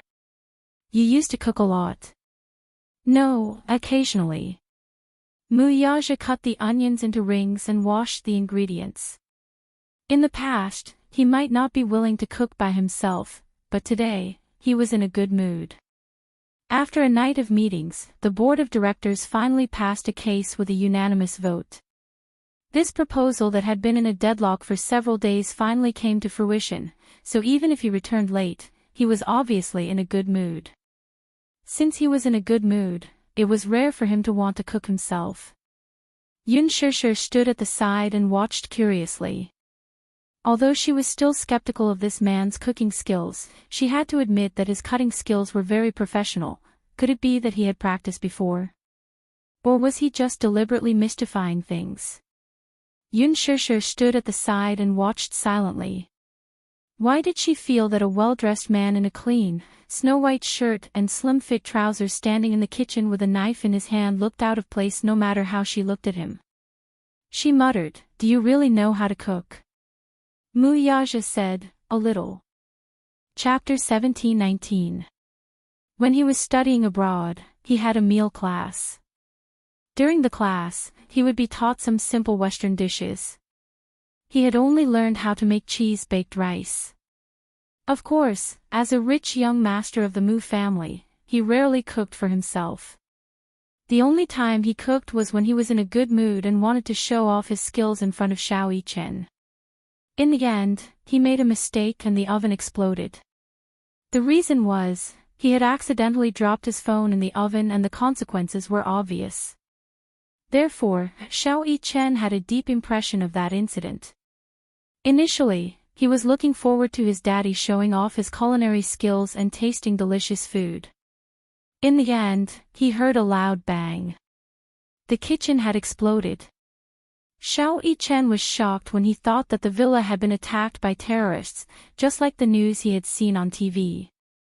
In the end, he realized that Muyaja had blown up the kitchen. Therefore, Xiao Yichen hated Muyaja's culinary skills for the rest of his life. He felt that he had been wronged. The explosion in the kitchen was an accident. It was caused by a small oversight on his part. Since then, he had never entered the kitchen again. He was treated as a terrorist and was stopped outside the kitchen. Today, he was in a good mood and decided to try the cheese-baked rice again. There were ready-made ingredients at home. Although he was very unfamiliar with his culinary skills, he was very meticulous in his cutting. Every step was done according to the process in his memory. He was meticulous and patient. Yun Shishir watched quietly from the side. From time to time, she would raise her head to look at his serious and charming side profile. She was very moved. No wonder people said that men who cooked were the most elegant. At that moment, Muyaja was dressed in a shirt and was well-groomed. However, he held the ingredients in one hand and the knife in the other. He lowered his head and carefully cut the onion rings along the cross-section. His long and thick eyelashes drooped down and covered his eyes, leaving a row of deep shadows. His thin lips were tightly pursed. He seemed to be very careful, afraid that he would miss anything. Yun Shishir suddenly thought of something. She took an apron from the side and put it on for him. Muyaja lowered his head to take a look and frowned slightly. She actually made him wear such a cute apron. The apron was printed with a pink cartoon picture of a cute rabbit with long ears. It looked weird on him no matter how he looked at it. It didn't match his handsome appearance at all. Yun Shishir sized him up and covered her mouth as she snickered. "You did it on purpose." Muyaja raised his eyebrows. He was clearly unhappy with her teasing. However, this displeasure disappeared in the blink of an eye along with the doting smile in his eyes. "It's fun. You look really cute in this dress." Muyaja didn't know whether to laugh or cry. In all his life, no one had ever used the word cute to describe him. "Don't mess around." Yun Shishir pouted and replied with an "oh." Sure enough, she obediently sat at the side and did not say anything more. Still, she could not help but snicker when she sneaked a peek at the apron he was wearing. Muyaja couldn't do anything about it and let her go. However, he didn't take off the apron on him. He put the rice into the oven and set the mode. Next, he had to wait for a while. Yun Shishir suddenly hugged him from behind. Chapter 17:20. I feel like I'm in a dream. Yun Shishir sighed. Mu Yaja turned around and cupped her rosy cheeks. He asked playfully, "Why do you say that? Do you know how mesmerizing you are when you're cooking?" She buried her little face in his chest, raised her eyes, and blinked at him. On her delicate face, there was a sweet smile. The generous praise fell into his ears, and he naturally enjoyed it to the extreme. Mesmerizing. Mu Yaja's lips curled into a smile. Yun Shishir suddenly thought of something and took his hand to the bedroom. On the bed was the suit she had personally picked out for him at the department store. She held the handbag in front of him and instructed, "Try it on. I bought it for you. See how it looks on you." She paused for a moment and said proudly, "I just got paid. Half of it was spent on this suit." Mu Yaja knew very well that the salary she was talking about was the remuneration from the movie and the endorsement fees from the advertisements. He couldn't help but laugh. This silly woman. Armani's custom-made suits were usually very expensive. Most of his suits were custom-made and were more particular than the suits in the department store. Usually, the suits in the department store wouldn't catch his eye. However, since she had personally picked it out, it was a different story. As long as she picked it out, he would like it. The suit was a complete set with a shirt, trousers, and tie. Mu Yaja changed into it. Surprisingly, her taste was quite accurate. The suit fit well and was neither too big nor too small. He bent down and elegantly tidied up his sleeves. Yun Shishir immediately went up to him and carefully tidied him up. From the tie to the sleeves to the diamond brooch on his chest, she was very careful and very serious. "It's done." Yun Shishir looked up and took a few steps back. She looked at him with her hands behind her back. The more she looked, the more she liked him. She couldn't help but praise herself. "My taste is really good. You look really good in this." Mu Yaja raised his eyebrows and walked up to the mirror. He looked at himself in satisfaction. Speaking of which, this suit was probably the first piece of clothing she had ever bought for him. When he wore it, it fit him perfectly and made him look extremely elegant. She was very meticulous when it came to choosing clothes. From the fabric, to the style, to the details, she paid a lot of attention to everything. Even someone as picky as Mu Yaja was very satisfied with this suit. However, in reality, he was a standard clothes hanger. No matter what suit he wore, it would fit him perfectly. Clothes make the man, but when it came to him, it didn't seem appropriate at all. No matter what kind of clothes he wore, he would always look elegant and noble when he wore them. Yun Shishir looked at it. The more she looked, the more she liked it. She smiled and asked, "How is it? What do you think of my taste?" "Not bad." Mu Yaja commented sincerely. "When we get engaged, you'll wear this, okay?" Yun Shishir asked tentatively, but her heart was beating like a drum. She didn't know if Mu Yaja would agree to it or not. She had spent 2 million yuan on this suit, but in reality, to him, most of the clothes he wore were very expensive. This price was not considered high-end. She didn't know if he would be interested in the clothes she had bought with his picky taste. Rummaging through his wardrobe, even the lowest quality suit was worth a few million yuan. Chapter 17:21. From the bottom of her heart, she really hoped that he would wear the suit that she had personally picked out for their engagement ceremony and appear on such an important occasion. But, she was afraid that he would feel that this suit was beneath his standards. She did not expect Mu Yaja to agree so readily. "Okay." He agreed so quickly that she found it hard to believe. "You agreed so quickly." Yun Shishir was a little overwhelmed by the favor and looked a little surprised. "Why?" Muyaja adjusted his tie in front of the mirror and smiled deeply. Wearing the suit that Madame personally picked out for the engagement ceremony is more meaningful, isn't it? Do you like it? Yun Shishir wanted to test his feelings. After all, she hoped that he would sincerely like her taste. I like it. Really? Yes. I like it very much. Yun Shishir's eyes lit up instantly. She looked him up and down and was as happy as a little bird. He nodded and said that he liked it. To her, it was the greatest affirmation. As long as you like it. What's important is that it suits your feelings. I'm very satisfied. She held his shoulders again, not allowing him to object. Looking left and right, she was satisfied no matter how she looked at him. So good looking. My hubby is really a clothes hanger. No matter what clothes he wears, he looks good. Muyaja had the standard golden body ratio, which made her extremely jealous. Suddenly, the two of them smelled a burnt smell from the kitchen. Yun Shishir's heart skipped a beat and she was shocked. Oh no. Oh no. Muyaja's expression changed as well. Yun Shishir anxiously rushed to the kitchen, opened the oven, put on a pair of gloves, and took out the cheese rice. The burnt smell became more obvious and pungent. She frowned, only to see that the cheese rice was burnt. Clearly, the baking had failed. She was instantly annoyed. Muyaja walked into the kitchen and also smelled the burnt smell. He frowned suddenly. It's burnt. Yun Shishir held her forehead in frustration and nodded. Muyaja glanced at it.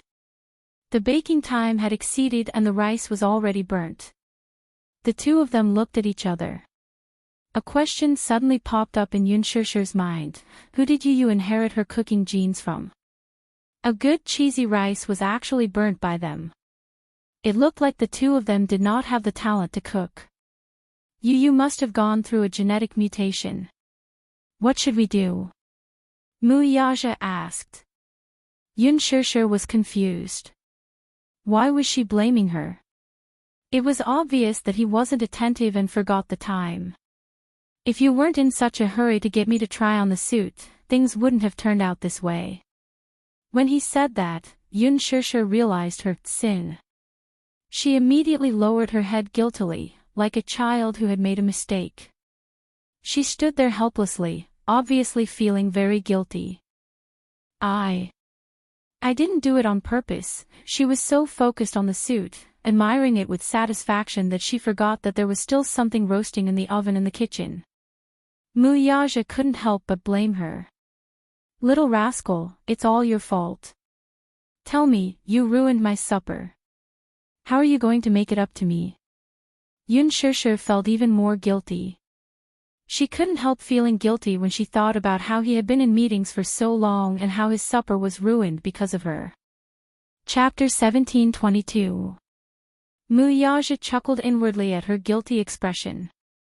He inched closer to her, grabbed her chin, and whispered, What should I do? Have you thought of how to make it up to me? His warm breath brushed against her cheeks without any restraint, and her little face was so hot that it was as if blood was about to drip from it. There seemed to be an indescribable aura of a tiger eyeing its prey from his body. He was like a lion that had locked onto its prey, forcing her into a corner and controlling this narrow space, causing her to feel even more inexplicably flustered. Yun Shishir carefully looked up and sized up his expression. She pursed her lips but didn't dare to look into his eyes. How do you want me to make it up to you? Tell me. He was determined to let her do as she saw fit. Yun Shishir thought for a moment and gave him a fawning smile. How about I make noodles for you to eat? There were still some ingredients in the kitchen, so making a bowl of noodles should be a piece of cake. Muyaja, on the other hand, had obviously gotten the wrong idea. Sizing her up with a meaningful look, he happily smiled. Okay. Yun Shishir suddenly saw a flash of meaning in his eyes and knew that this evil man must have thought in the wrong direction. Hey! It's not what you think. She hurriedly explained, I'll cook noodles for you. Hey, you're not allowed to think in the wrong direction. Muyaja didn't allow her to explain. He pushed her and smiled playfully. You're the one who deliberately led me to think in that direction. Shameless. Muyaja's domineering style was vividly displayed at this moment. You must love how shameless I am. Yun Shishir was so angry that her cheeks were pink. She stomped her feet and pushed him.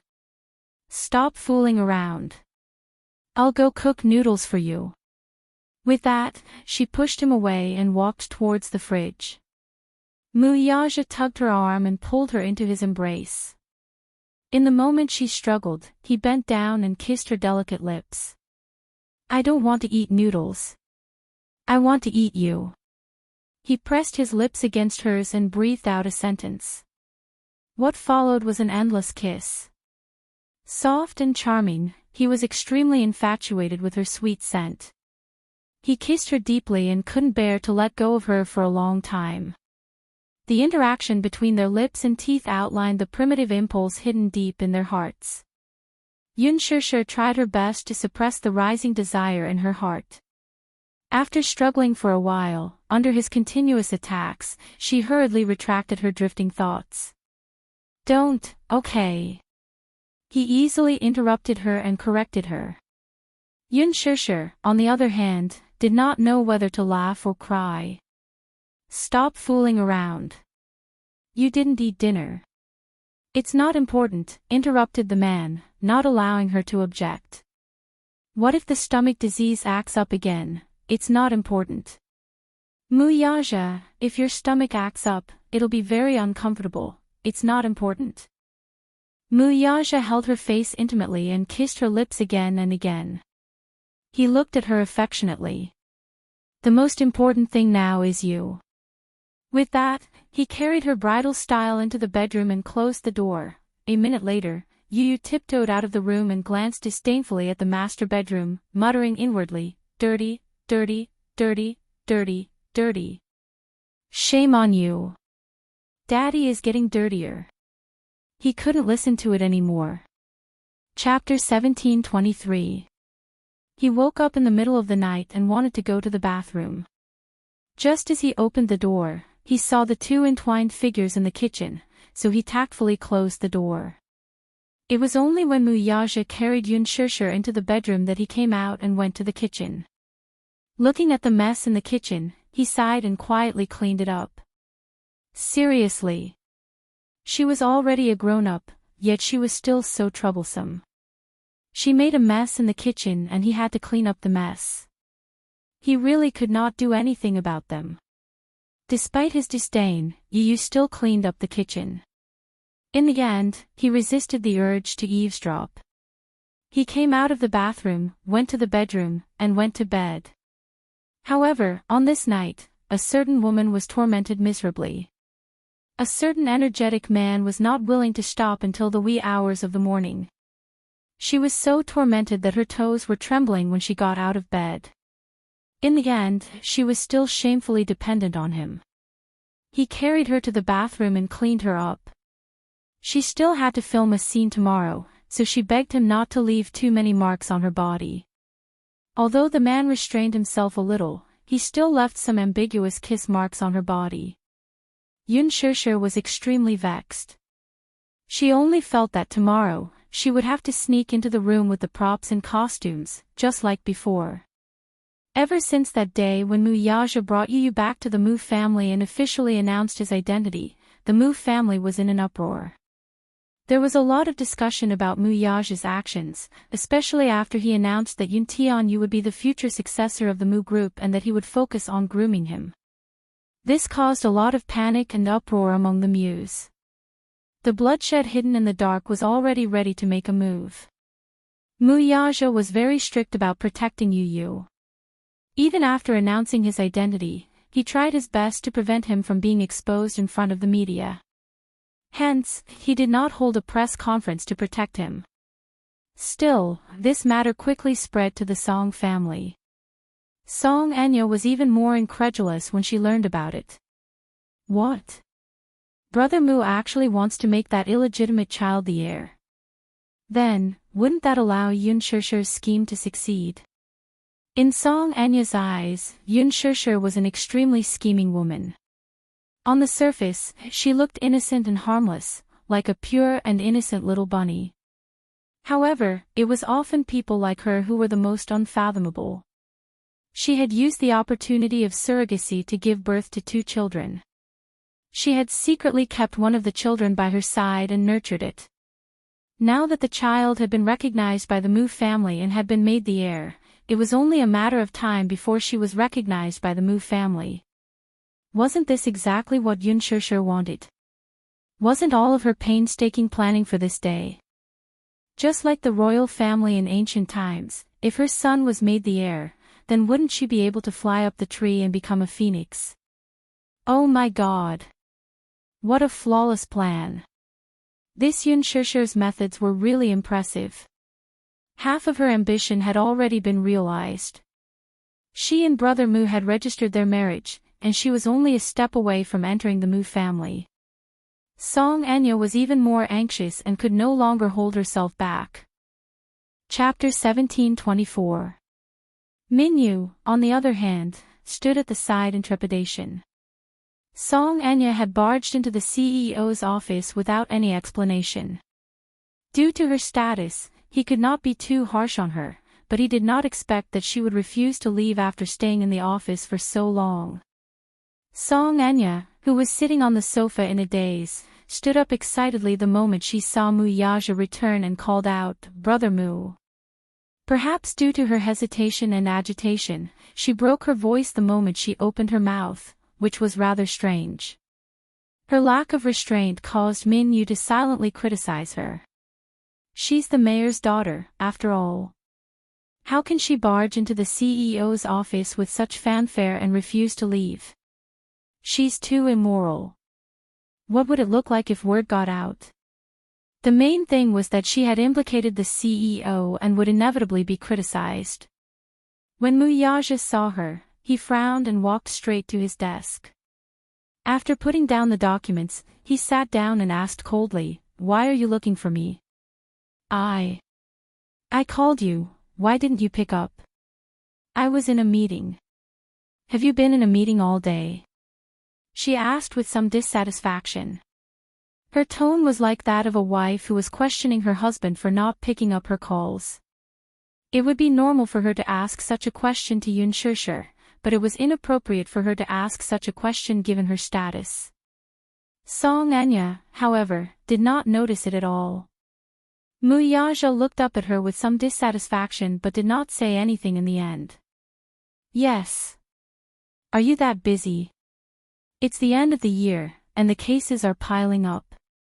It was rare for him to give such an explanation, but the implication was that he was very busy now and should not be disturbed. Alas, the Missy's EQ was notoriously low. Of course, she did not pick up on the warning in his words and continued to stay. "Even if you're busy, you should take care of your health. I heard from your executive assistant that you haven't eaten lunch again today. Are you hungry now, Brother Mu?" As she spoke, she walked to his desk and sat down on the chair beside him like a virtuous wife visiting her husband at work. "If you're hungry, I'll order takeout for you. How about that?" "No need." "Then, are you thirsty? Shall I make you a cup of tea?" "No need."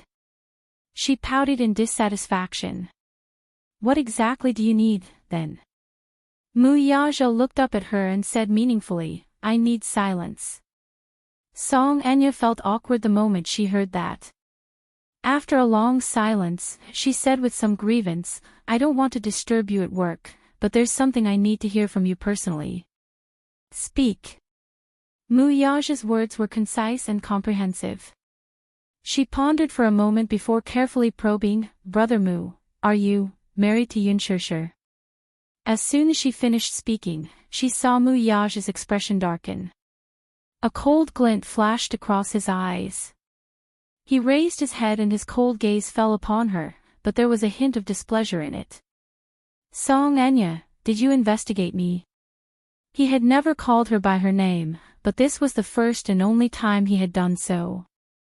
Calling her by her full name was a sign of reproach. Be it his expression or his tone, it showed that he was extremely displeased at this moment.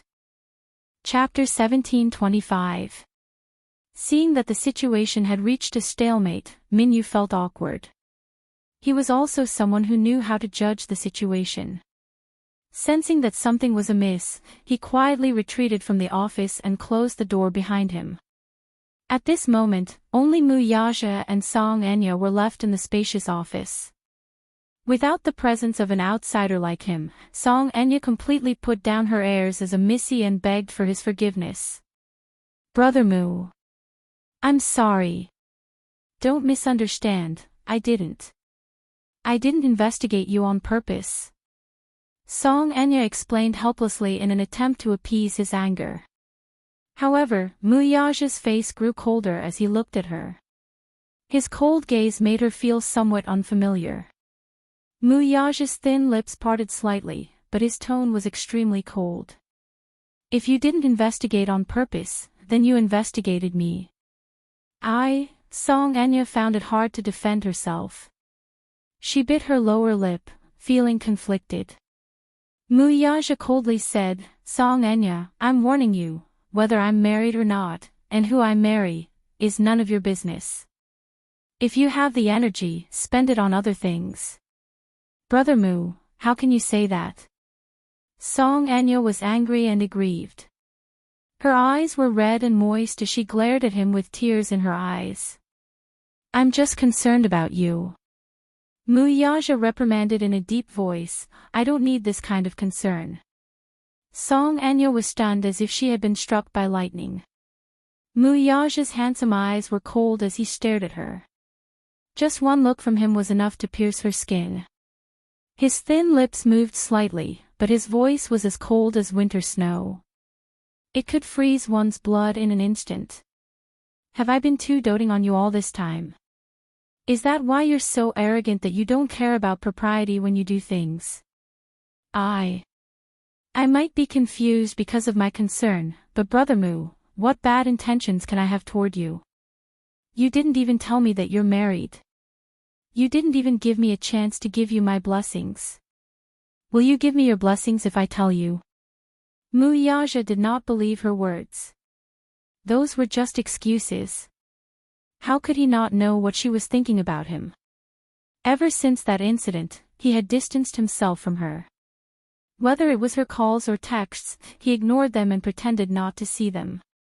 Song Enya had come to the Mu group several times to look for him, but she had either failed to find him or was sent away by his assistant.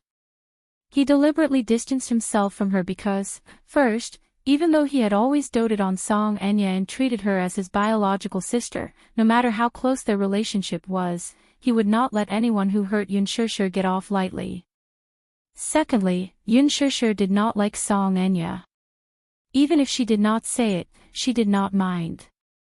However, in consideration of his feelings, Mu Yaja was much colder to her. Even when Song Enya took the initiative to contact him, he treated her indifferently. Furthermore, after that incident, he was very disappointed in Song Enya and had a lot of dissatisfaction toward her. Still, he did not take any measures for the sake of the Song family's reputation, but that did not mean that he could let bygones be bygones. She carefully observed his expression and probed, Brother Mu, are you really going to marry that woman? Chapter 17:26. She stared at him blankly, feeling that the Mu Yaja in front of her was a stranger no matter how she looked at him. In the past, he would not be so strict with her and even say such harsh words to her. She furrowed her brows sadly, her red lips trembling as if she was deliberately suppressing the grievances in her heart. Nevertheless, tears still overflowed from her eyes and flowed down her cheeks uncontrollably. She complained sadly, Brother Mu, you've changed. Mu Yaja's eyes were cold as she broke down and cried, in the past, you've never been so fierce to me, nor have you been so cold and indifferent to me. You clearly doted on me so much, but now, because of that Yunshusher, you're not only fierce to me, but you're also distancing yourself from me and treating me coldly. How can you do this? She raised her head abruptly and looked at him with teary eyes. Brother Mu, it's all because of her. If that woman hadn't appeared and snatched away the love that should have belonged to me, you wouldn't have treated me like this. You clearly doted on me the most.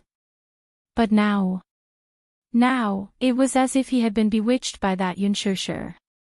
He ignored her and even treated her so coldly. It was so unfair. Mu Yaja frowned slightly. Yunshusher snatched away the love that should have belonged to her. Mu Yaja sneered at her words. Who did she think she was? Yunshusher was his legal wife, so it was his duty to dote on her, love her, dote on her, and be considerate of her. It was also his responsibility as a man. Moreover, he was happy to dote on his wife, and protect her in the palm of his hand. As for her, to him, she was nothing. What did she mean by Yunshusher snatching away the love that should have belonged to her? It was ridiculous. He did not know why she would have such a ridiculous idea. Song Anya, it's time for you to stop being so self-righteous. Mu Yaja paused for a moment before continuing. Also, don't come to the office to look for me in the future. If my wife finds out, she'll be unhappy. The unspoken doting was reflected in his tone and expression. At the mention of Yunshusher, he addressed her intimately as Madam. The adoration in his eyes was unprecedented, making Song Enya extremely jealous. Madam. He actually addressed Yunshusher in such an intimate manner. How could he? Song Enya was so jealous that her teeth were about to shatter from gritting them, but in front of Mu Yaja, she had no choice but to force a smile. Brother Mu.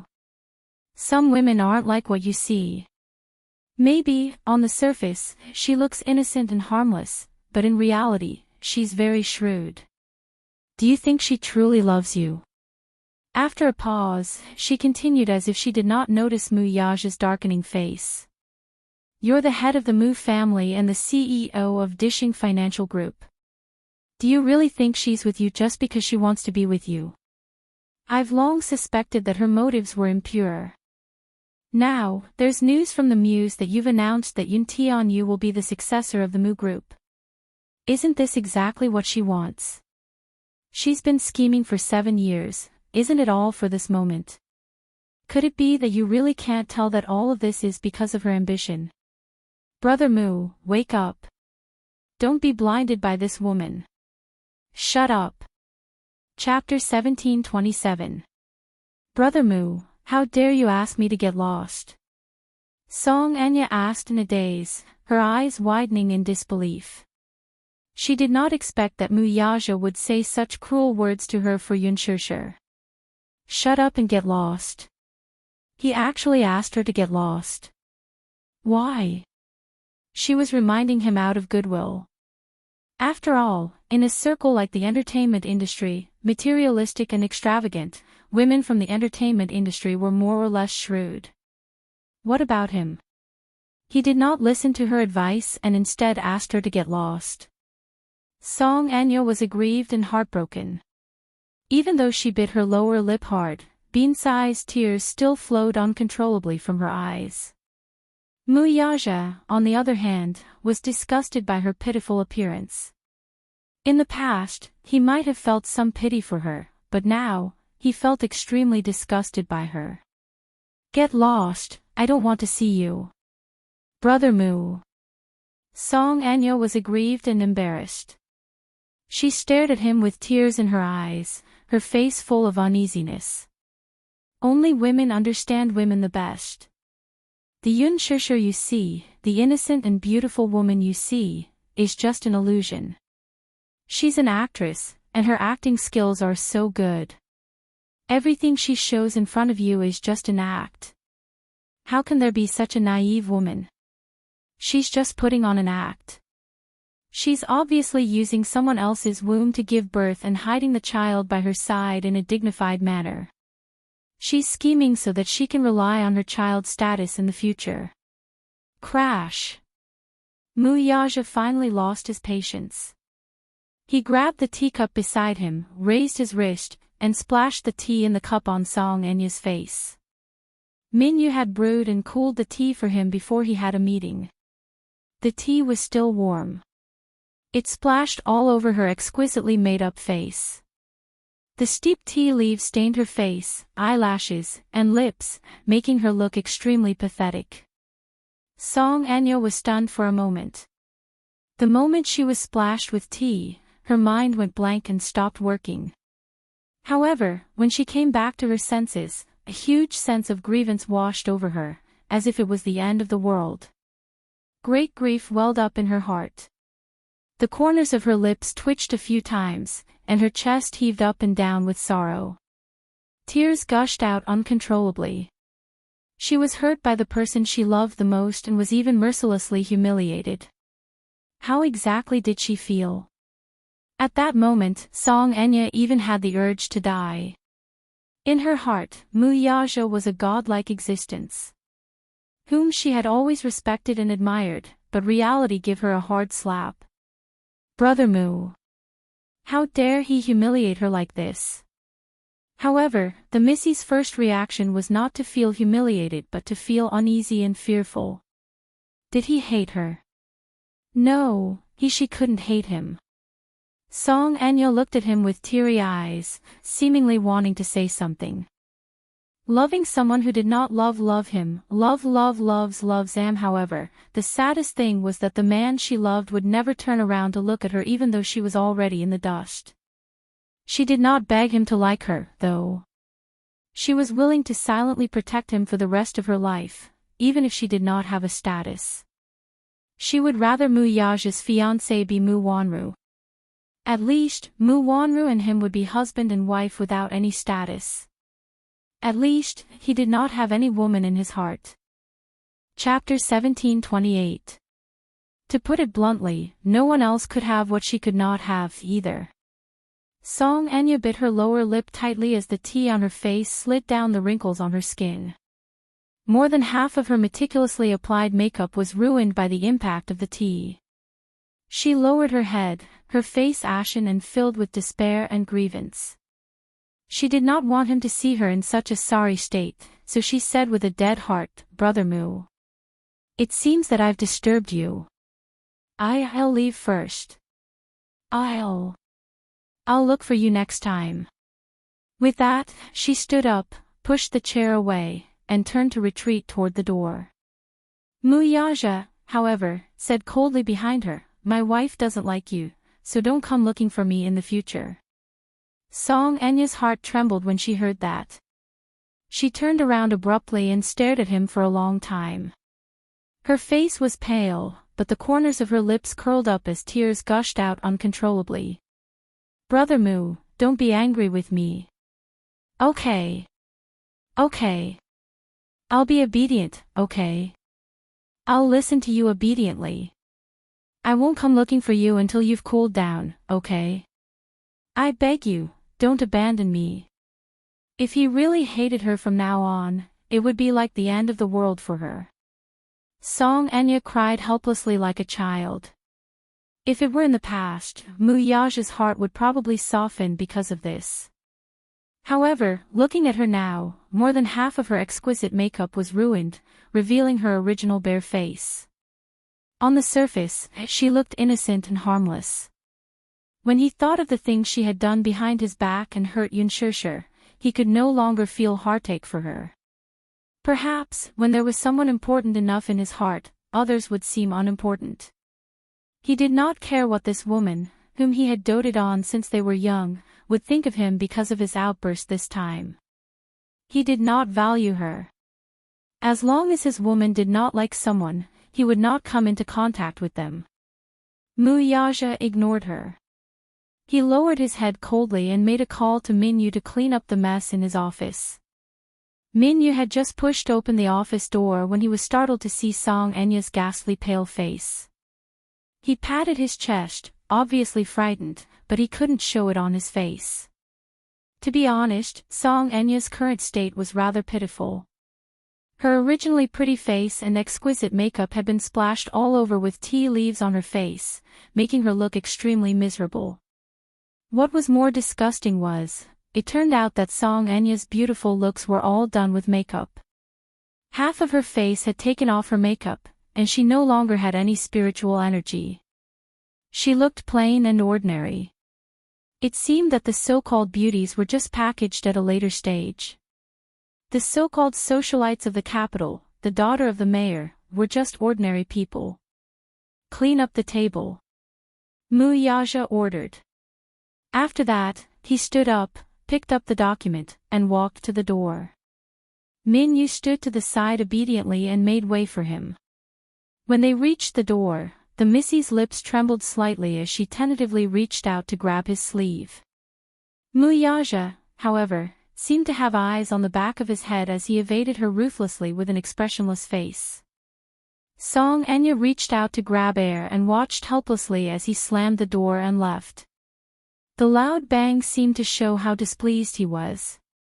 The sound of the door closing was so loud that even Minyu, who was standing at the side, was shocked and dumbfounded. Chapter 1729. Once he was done tidying up the office, he would have to inform his subordinates to act according to their mood. He hurriedly tidied up the table. The CEO's office was not a place where just anyone could enter. It was equipped with a dedicated cleaner and assistant. Other than some important directors of the consortium, Minyu was probably the only one who could enter and leave freely.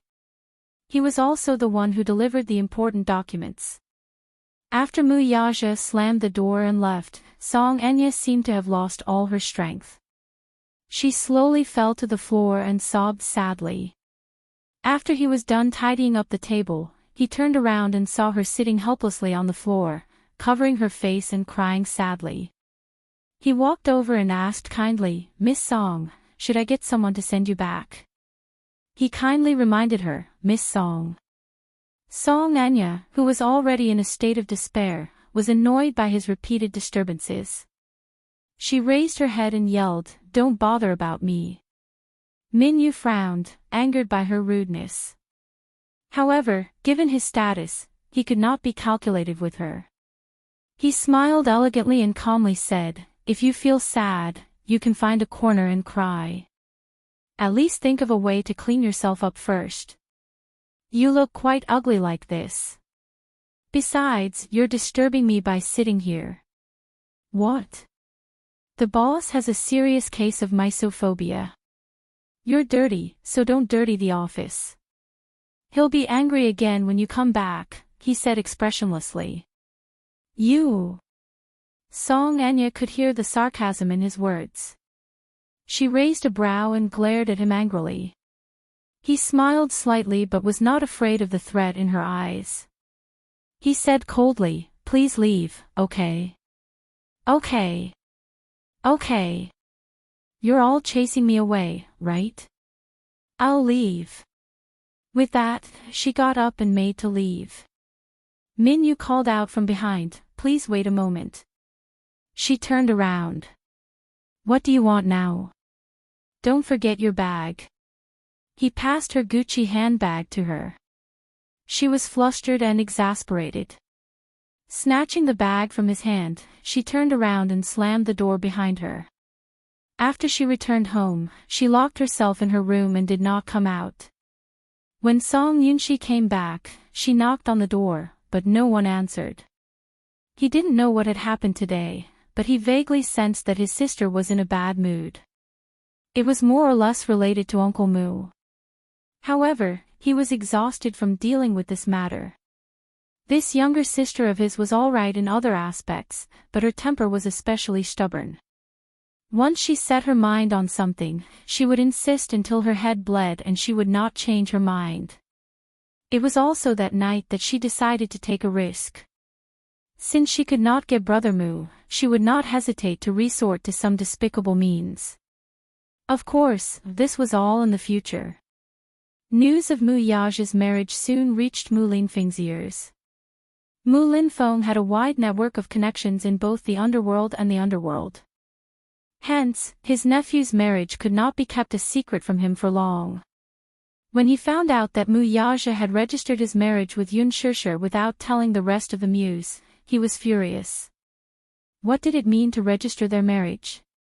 It meant that they were officially legally married. Chapter 1730. He went straight to the point without beating around the bush. I heard that you've registered your marriage with that woman. You should have at least informed me of such a huge matter. He had long expected his uncle to find out about this matter so quickly. He questioned him furiously the moment he called. Mu Yaja laughed instead. Second uncle, why should I inform you in advance? Who I marry is my private matter. I don't have to report to you about what I should do I? Besides, we're registering our marriage, not holding a wedding. There's no need to make such a big fuss about it. So, you're saying that you've registered your marriage with that woman? You should have reported it to me. Mu Linfeng was infuriated by his nonchalant tone and felt that he had been greatly neglected. Do you think you'll agree to this if I report it to you? You're against it anyway, so there's no need for me to inform you. Mu Yaja paused for a moment before continuing in a low voice. Also, second uncle, that woman you're talking about is now my legitimate wife. She has her own name. As a form of respect, I think it's inappropriate for you to call her that. Mu Linfeng was so angry that he laughed when he heard that. He sneered. She's just a despicable woman who popped out of nowhere. She's not worthy of my respect. Mu Yaja's lips curled into a smile. He had already expected his uncle's attitude, so he wasn't angry at all. Yun Shishir was his wife. He didn't care what others thought of her. She was the woman he had set his mind on, and that was enough. Besides, his marriage was his business. Who had the right to tell him what to do? Yaja, you've gone overboard on this point. Is it appropriate for you to register your marriage without saying a word? What will people say about you if this spreads to the Mu family? Mu Linfeng paused for a moment before ordering, take advantage of the fact that this matter hasn't spread to the public yet to dissolve your marriage. When the time comes, I'll use some means to suppress this matter and pretend that it never happened. Do you understand? Annul the marriage. Mu Yaja suddenly laughed, but his voice was cold. Second uncle, when have I ever gone back on my words? Since I'm married to her, there's no such thing as divorce. Don't mention this matter again. I've made up my mind. Mu Yaja sat down on the sofa with his legs crossed elegantly. He held his cell phone in his hand, but he appeared nonchalant and relaxed. On the other end, Mu Linfeng was infuriated by his resolute attitude. He did not utter a word, but his heavy breathing could be heard through the phone. It was obvious that he was eyeing him covetously. It seemed that he was very angry. Are you really determined to marry her? Mu Linfeng's question was met with affirmation from Mu Yaja. I've already decided. I hope second uncle can fulfill my wish. In your dreams. Mu Linfeng retorted angrily, I'll fulfill your wish. If you want to get married, sure.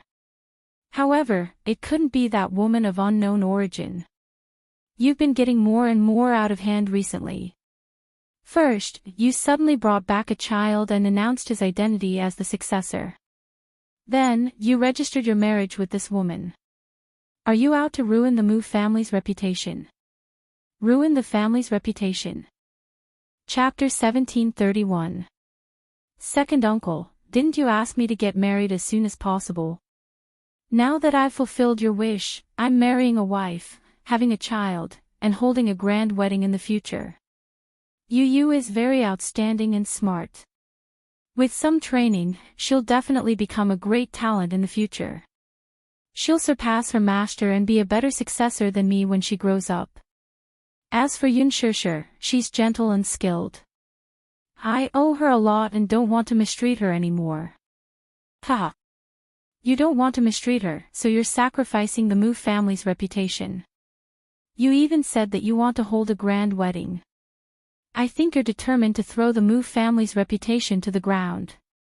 Mu Linfeng continued without waiting for him to reply. What kind of woman is Yun Shusher? She was just a tool for the Mu family to give birth to a child. The contract clearly states that after giving birth, she can't cause any trouble for the child's custody. But what about her? Not only did she hide the child by her side, but she even tried to use him to elevate her status. Is that even possible? What will others think of the Mu family if this gets out? The Mu family's reputation can't be ruined in this woman's hands. If the public finds out that the young madam of the Mu family was just a surrogate mother back then. Mu Yaja did not say a word. Clearly, he did not agree with his words. Mu Linfeng restrained his anger and tried to persuade him. If you really want to get married, I'm naturally happy to see it happen. You're not young anymore. If you want to get married, find a woman of equal status. Not only can you give the Mu family an explanation, but you'll also have a strong wife who can help you in your career. When the time comes, you'll have stabilized your foundation and no one will be able to shake you. Isn't that the best of both worlds? But what about you? You stubbornly married a commoner with no background, and this woman even gave birth to a child. Wouldn't it be bad if word got out that she had a child out of wedlock? Even if she had a child out of wedlock, he's still my son. Mu Linfeng was exasperated. But the public doesn't care about this. They all thought that Mu Yichen was Mu Wanru's son. Now, although the outside world knows that you and Mu Wanru have broken off the engagement, they still don't know who Mu Yichen's biological mother is. If this news gets out and the outside world learns that the Mu family used surrogacy, it will definitely affect the Mu family's reputation. I don't care. I've made up my mind. Anyway, I can't annul our marriage. No matter what second uncle says, it's useless. Mu Yaja's attitude was very firm, leaving no room for negotiation. Mu Linfeng flew into a rage out of humiliation. He was speechless for a moment before he suddenly took half a step back. It's fine if you insist on not canceling the engagement. If Yun Shusher wants to enter the Mu family, she can. Second uncle will give you half a step, but you want to have a grand wedding. That's impossible. What do you mean? She's married, but she can't say anything. Since you want to marry her, then there's no problem with her being your concubine. However, you mustn't spread the news of your marriage. She's your legal wife, but in name, she can only be considered as a concubine at most. This is second uncle's biggest concession. Concubine. Mu Yaja frowned when he heard this. However, he was not surprised by Mu Linfeng's suggestion. It was just like his style. In the wealthy, a concubine represented a concubine. In ancient times, she was just a concubine and could not be brought up in public. Chapter 1732. In a wealthy family like the Mu family, Mu Xing could only marry a few concubines. Without a grand wedding, a concubine's status was so low that she could not even enter the family tree. If she worked hard enough and gave birth to outstanding children, she could enter the family tree. However, as a concubine, she could not see the light of day or let the outside world know about it. Mu Lianjua's mother was one of them. In other words, if Yun Shusher were to become a concubine, she would have no status in the Mu family. In Mu Linfeng's heart, giving her the position of a concubine was already a favor for her. For a commoner with no background and no powerful maternal family to be able to marry into the Mu family, it was already considered a blessing from her ancestors. Moreover, it was not as if he did not know what kind of person Yun Shusher's biological mother was. She was just a lowly singer from a nightclub in the capital. Only Mu Xing, that old thing, would treat her like a treasure. Even if her biological mother's identity was concealed, Yun Shusher's adoptive parents would still be known by the public. By then, the Mu family's reputation would be greatly tarnished. The story of a commoner and a noble prince would probably only appear in fairy tales. Reality was so cruel. He could not be blamed for being snobbish. A woman like Yun Shishir could not enter the Mu family. However, since he insisted on marrying her, if Mu Yaja insisted on being stubborn, who knew what earth-shattering actions he would take? If he were to create some outrageous news, he would be too ashamed to face others. Since that was the case, why not take a step back? His original intention was to let Yun Shishir enter the family as a concubine and let Mu Yaja marry a woman from a powerful maternal family. It did not matter if they had feelings for each other or not. As for her family background, he was not that strict. After all, in such a big city like the capital, there were only a handful of people who were qualified to be chosen from among the tens of thousands who were on the same level as the Mu family. As long as she had a comparable background, had a decent family background, and had a gentle and outstanding personality, she would be qualified to be the Mu family's young mistress. This way, he could make appropriate concessions for Yun Shishir's entry into the family. Even a ghost would know what Mu Linfeng was scheming at the moment from his cold words. Mu Yaja frowned, but suddenly let out a cold laugh. Second uncle, what era is it now? You're still talking about concubines and whatnot. Forget it. If I marry her, she'll be the young mistress. There are no other options. You. Mu Linfeng was at a loss for words. You brat, why are you so stubborn? You're the stubborn one, aren't you? Haven't I already told you that I, Mu Yaja, have never been so incompetent that I need to rely on a woman to establish my position? I'm not that kind of mediocre person. Second uncle, don't think of me as someone who has to marry a woman with a good family background in order to stabilize his foundation. There's no need for that. Mu Yaja laughed coldly, his tone somewhat arrogant. He had the right to say this. Of course, Mu Linfeng's support was indispensable for him to be able to sit in this position. However, how could a man without any ability stand out in such a treacherous and sinister family?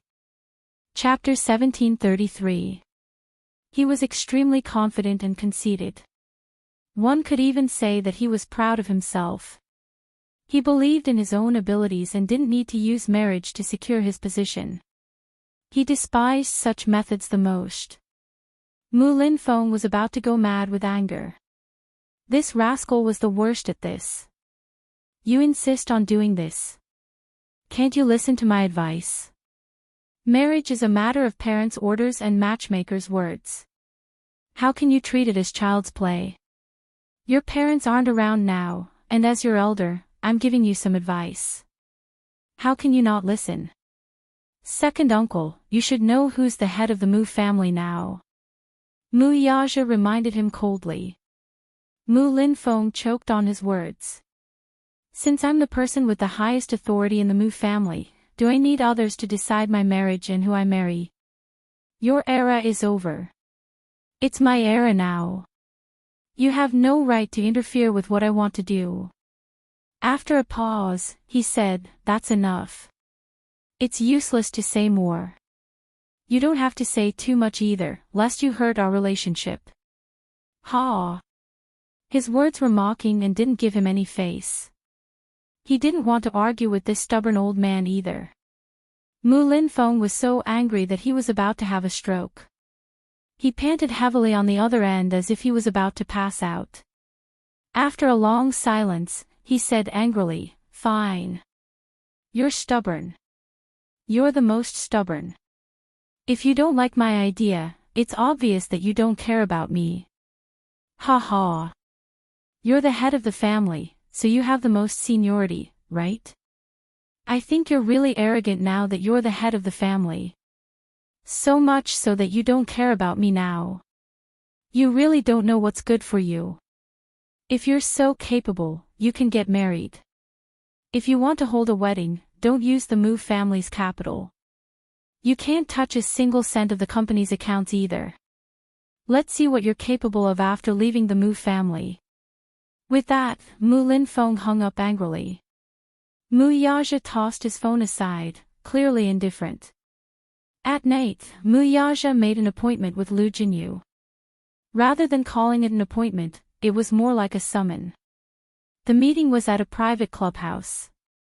When Lu Jinyu arrived, Mu Yaja was in the billiard room and had just scored a shot. When he saw Lu Jinyu, he put down his cue stick and looked up. "You're here. Boss's summons, I can't be late even if I'm in a hurry." Lu Jinyu took off his jacket and the waiter brought him some drinks. He casually picked up a glass of red wine and took a sip before smiling comfortably. "Boss, is there something important you want to talk to me about now?" Lu Jinyu, the man who addressed Mu Yaja as boss, was an important figure and was also Mu Yaja's friend for many years. Although they were friends, their relationship was probably closer than that. Mu Yaja had established his own connections outside of the Mu family and secretly cultivated some of his own forces. Other than the Mu family's businesses, he also had his own personal assets and family business. Just as he said, he didn't leave the Mu family with nothing. However, without him, the Mu family would only be a wasteland. Back then, he was groomed by Mu Linfeng to be the successor. As the helmsman, he had worked hard and contributed a lot to the Mu family's success. However, he wasn't a fool. He wouldn't sacrifice himself for the sake of the Mu family. Chapter 1734. Until now, he could say that the assets under his name were not comparable to the Mu family's. However, with the connections he had set up over the years and the inextricable business network, his foundation was already very stable. Lu Jinyu was one of the forces he had groomed. It could be said that he was his trusted aide. He was very capable and very loyal. That was a friendship forged from years of fighting together. This time, he had asked Lu Jinyu to come over to prepare for the wedding. Since he had said it well, he had to do it well too. Since Mu Linfeng had said that it was fine to hold the wedding. However, he could not use a single cent of the Mu family's assets. He had listened and done so. Mu Yaja smiled. "Can't I drink with you for no reason?" "I'm really flattered to hear you say that, boss," Lu Jinyu said with a smile. He put down the wine glass, picked up the cue stick, and stood in front of the table to observe the situation. There was a sharp look in his eyes. Lu Jinyu, 25 years old, was tall and straight. He came from an aristocratic family and was good-looking. When he stood next to Mu Yaja, be it in terms of aura or poise, they could be considered to be on par. Although he was young, he looked gentle and refined. When he smiled, it was as if he was bathing in the spring breeze. He looked like a modest gentleman. However, in reality, his methods were very ruthless. He was the classic character of a smiling tiger. He was absolutely reliable and never failed to get things done. Mu Yaja sat on the sofa and looked at Lu Jinyu, who was standing by the table. He crouched down and played a ball. Suddenly, he said in a deep voice, "I'm getting married." Cough. When Lu Jinyu heard that, the cue stick tilted, and the ball suddenly deviated from its course and hit the edge of the table. He turned around in surprise, clearly feeling that this news was too sudden. "Boss, I'm not prepared for this at all." "You're getting married?" "Yes." Ouch, Lu Jinyu slapped his forehead and said in a daze, "It's too sudden. It's too sudden. I'm not prepared for it at all." Mu Yaja laughed inwardly. "I'm getting married. Why do you need to be prepared?" "Because I thought that you wouldn't have any thoughts of getting married and having children within the next 10 years. Lu Jinyu answered truthfully. Then, he asked curiously, "But I'm really curious." He wondered which girl was so capable that she was able to capture the heart of an ice block like his boss.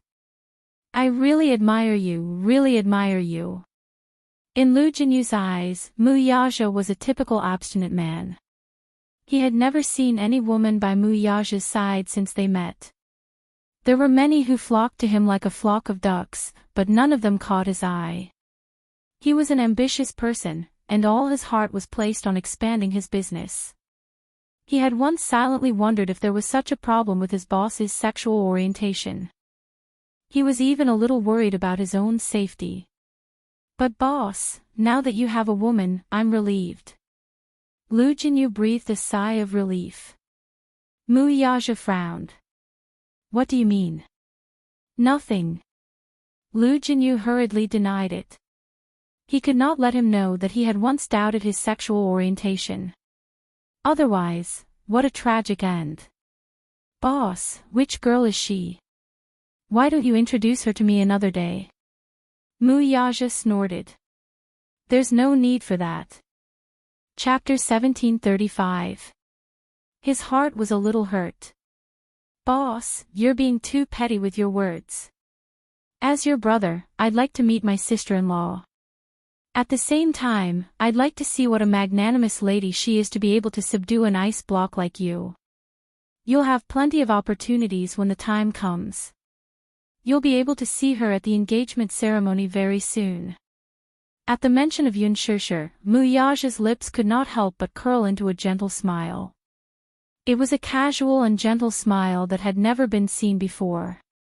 Seeing this, Lu Jinyu thought to himself, I didn't expect boss to fall in love one day. As a single dog, he could smell the sour stench of love. He felt like he had been cruelly abused. I've specially asked you to come over for the wedding ceremony to discuss the process. After all, I don't know much about it and wanted to ask for your opinion. Lu Jinyu broke out in a cold sweat. Boss, I don't know either. I've never been married before. I don't even have a girlfriend. After a pause, he suddenly said in a low voice, it's a wedding. According to the rules, first of all, we have to buy a new house as our wedding home and equip it with a more luxurious wedding car. Then, we have to hold a proper wedding ceremony. That's all there is to a wedding. I didn't ask for your opinion in this regard. Mu Yaja was speechless. Lu Jinyu was confused and lost. Then, I want to make the wedding more presentable. Lu Jinyu naturally agreed with this point. Yes. It has to be. Boss's wedding must be grand.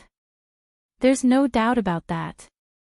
Mu Yaja continued, if we want the wedding to be grand, we need to spend some money on it. However, I've thought about it. There's no need to use the Mu family's capital. That was the main consideration he had for this point. He had promised Yun Shishir that he would give her a wedding of the century that would attract the attention of the world. Naturally, he had to fulfill this promise. In that case, he would need some capital. Mu Linfeng had said that he could hold a wedding, but he could not use the Mu Group's account or withdraw funds from the consortium. He had quite a large sum of money in the Mu family's account, but he could not use it. After all, Mu Yaja had agreed to Mu Linfeng's request. Since he had spoken, there was no room for negotiation. There was no reason for him to go back on his word. If he said he wouldn't use it, then he wouldn't use it. He had always been a man of his word. Mu Linfeng was waiting to see him make a fool of himself. He thought that without the support of the Mu Yaja definitely did not have the money to hold a sensational and respectable wedding. He was certain that Mu Yaja did not have the ability to conjure up so much money. Unless he wanted to use the funds in Mu Group's account. If that happened, he would become a laughing stock. He had spoken tough words, but his actions were like this. He must have been looked down upon by others. However, what Mu Linfeng didn't know was that Mu Yaja had secretly cultivated a force outside and possessed a chain of assets that couldn't be underestimated. He had plenty of confidence. However, the problem was that his personal funds were already flowing through the industry chain. They were constantly in operation and invested in various projects. If he were to withdraw them all at once, it would hurt his vitality. There was no need to hurt his many years of foundation for a wedding. Hence, he looked for Lu Jinyu to discuss how long it would take for him to withdraw the funds without harming the operation of the funds. Chapter 1736. In this aspect, Lu Jinyu had more experience. Hence, he asked, how much money can you withdraw from my account in a short period of time?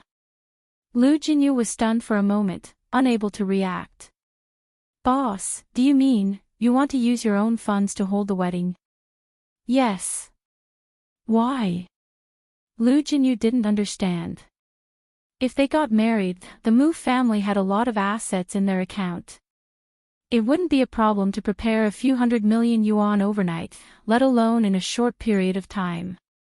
Why would he use his own funds? You don't have to question my decision. I have my reasons for doing this. Okay. I understand. Lu Jinyu was silent for a moment. He thought for a while and said, Boss, I've done some calculations. The funds in our account are now operating in various capital chains. The funds in the capital pool are all tied up. We can't withdraw much of the idle funds in a short period of time. It's about tens of millions. Mu Yaja frowned. That's too little. It's not enough. Lu Jinyu sighed. There's no choice. During this period of time, the end of the year is approaching. The funds in the capital pool are very tight. It won't recover in a short period of time. It's already the limit to withdraw this much. Mu Yaja tapped his fingertips on the table and asked, if I want to withdraw 500 million yuan, how long will it take? Lu Jinyu raised his eyebrows in surprise. He then said, at least, after the new year, the funds will recover. A few 100 million yuan won't be a problem. So long. What about the wedding house? Do you need to arrange it yourself? Mu Yaja said in a low voice, didn't you hear me just now? I won't use the Mu family's capital. I have properties under my name now, but they are all the Mu family's capital. If I say I won't use them, I won't use them. As for the wedding house, I'll definitely buy another one and write it in her name. Lu Jinyu pursed his lips. The wedding house isn't the biggest problem. The problem is, boss, how do you want to arrange the wedding?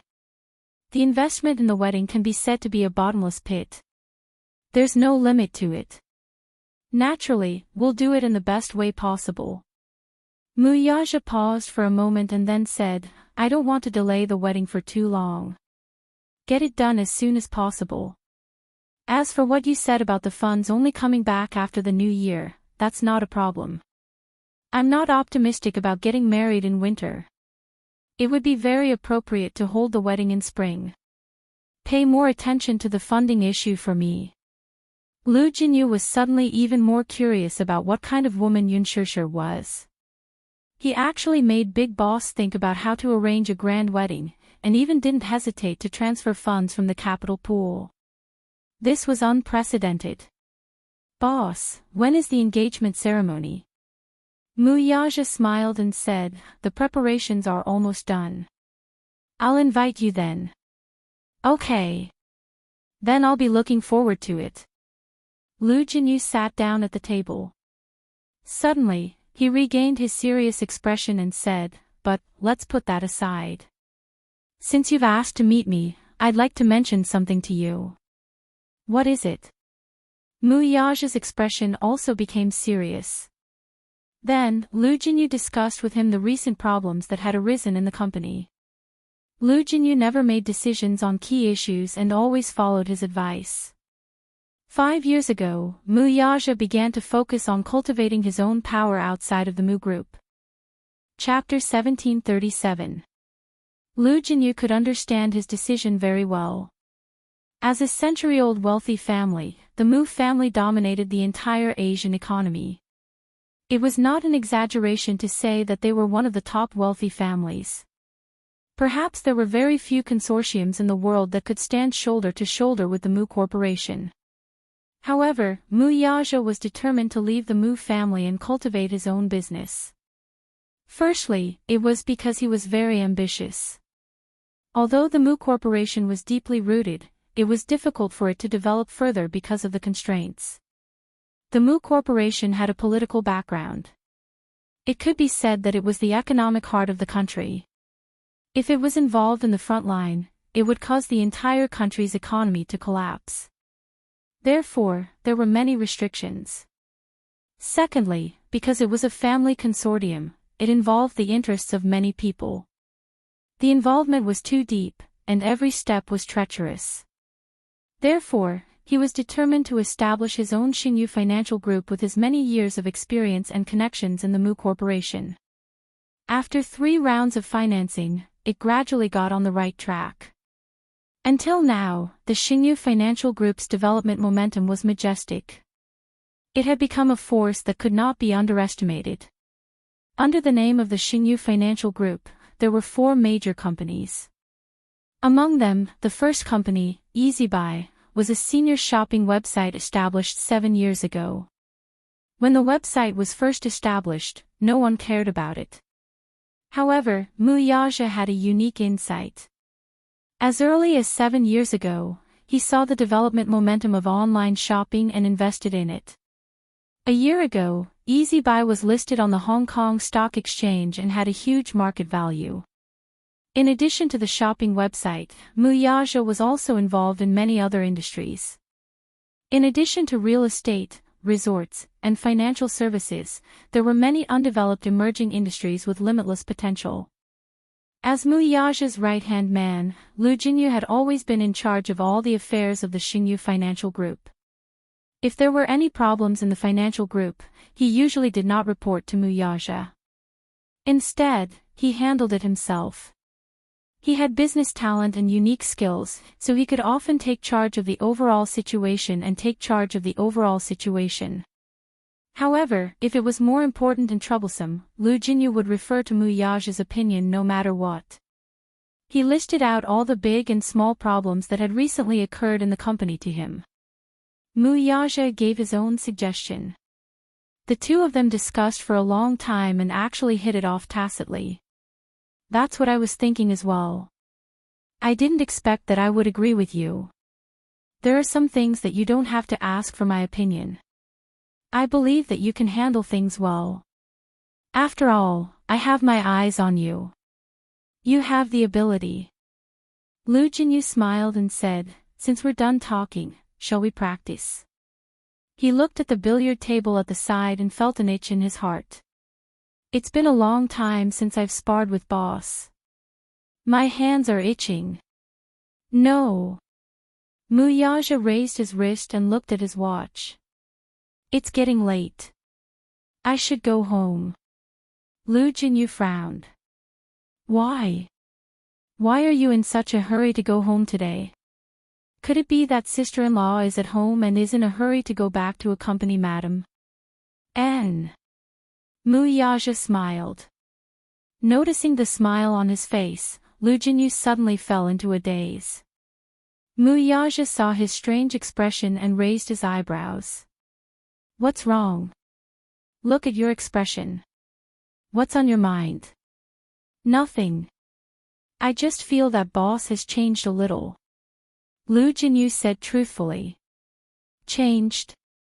Mu Yaja was intrigued. How has it changed? Chapter 1738. It's an indescribable feeling. In the past, Mu Yaja had exuded a cold aura and a sharpness that only a king could possess. However, once a man fell in love, even his aura would change. Right now, he gave off the feeling that his sharpness had been softened. When he mentioned Yun Shishir, the smile on his face was one of warmth and tenderness that he had never shown before. Perhaps, this was the biggest change that love could bring to a man. Boss had changed. However, Lu Jinyu was happy to see such a change. In the past, Mu Yaja was like an ice block, high and mighty. He didn't seem like a man of the mortal world at all. However, things were different now. His smile was warm and gentle. He was no longer as cold as before, as if he was difficult to get close to. When he smiled, he gave people an inexplicable warmth. He liked such a change. Lu Jinyu suddenly felt as if he had been fed a mouthful of dog food. He howled like a dog and complained aggrievedly, Boss, why do I feel like I'm being abused by you even though you didn't bring sister-in-law with you? Muyaja glanced at him coldly and said, it's time for you to find a girlfriend. Yeah. I think so too. Boss, why don't you introduce a girlfriend to me? Lu Jinyu asked shamelessly. He thought that Muyaja would reject him, but unexpectedly, he seemed to be in a particularly good mood today. Instead, he asked him, what kind of woman do you want? Someone like sister-in-law would be good. Muyaja's gaze turned cold and he snorted. Dream on. Ha! You won't be able to find another woman like sister-in-law in the world. Don't even think about it in this lifetime. Of course, don't even think about it in your next life. Lu Jinyu was stunned for a moment before he burst into laughter. Boss, do you know that there's only one word to describe you in your current state? It's too apt. What word?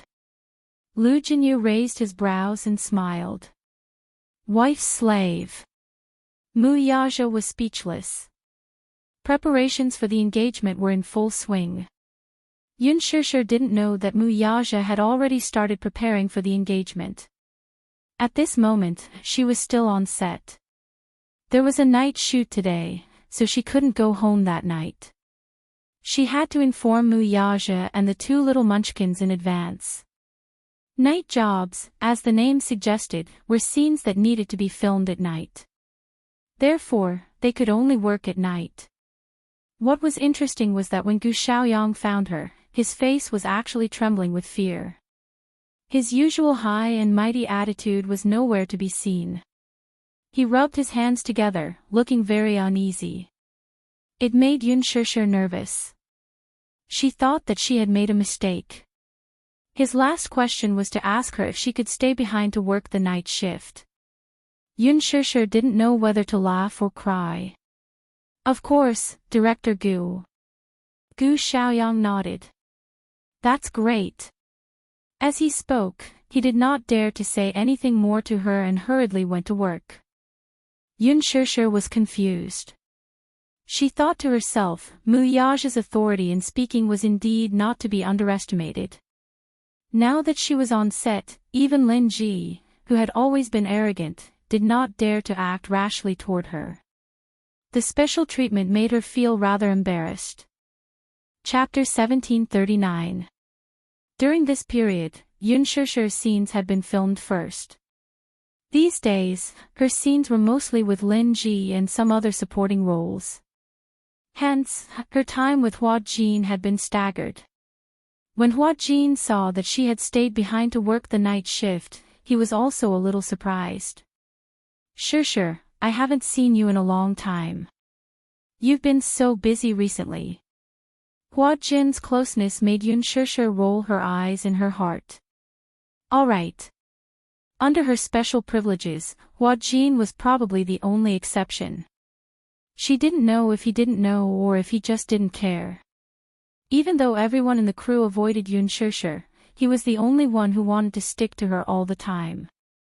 No matter how much Yun Shishir tried to chase him away, it was useless.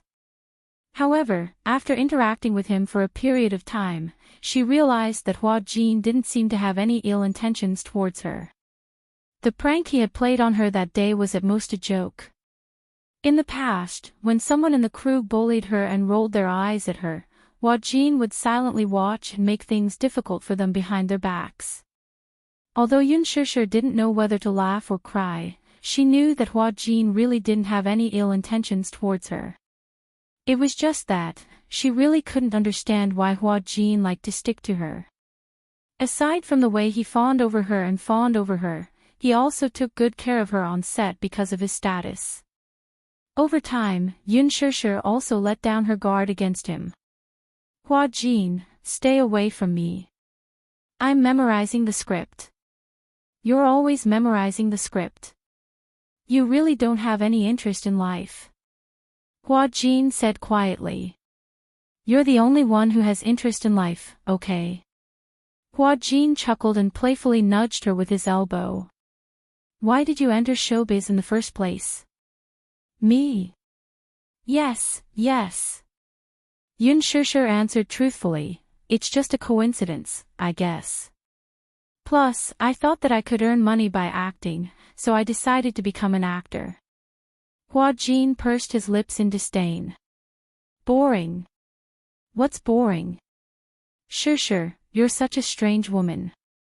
In such a materialistic circle, most of the girls who entered this circle had great ambitions and aspirations.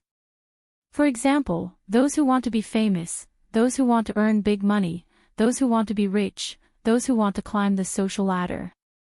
Everyone is ambitious, but only you seem to stand aloof from worldly affairs.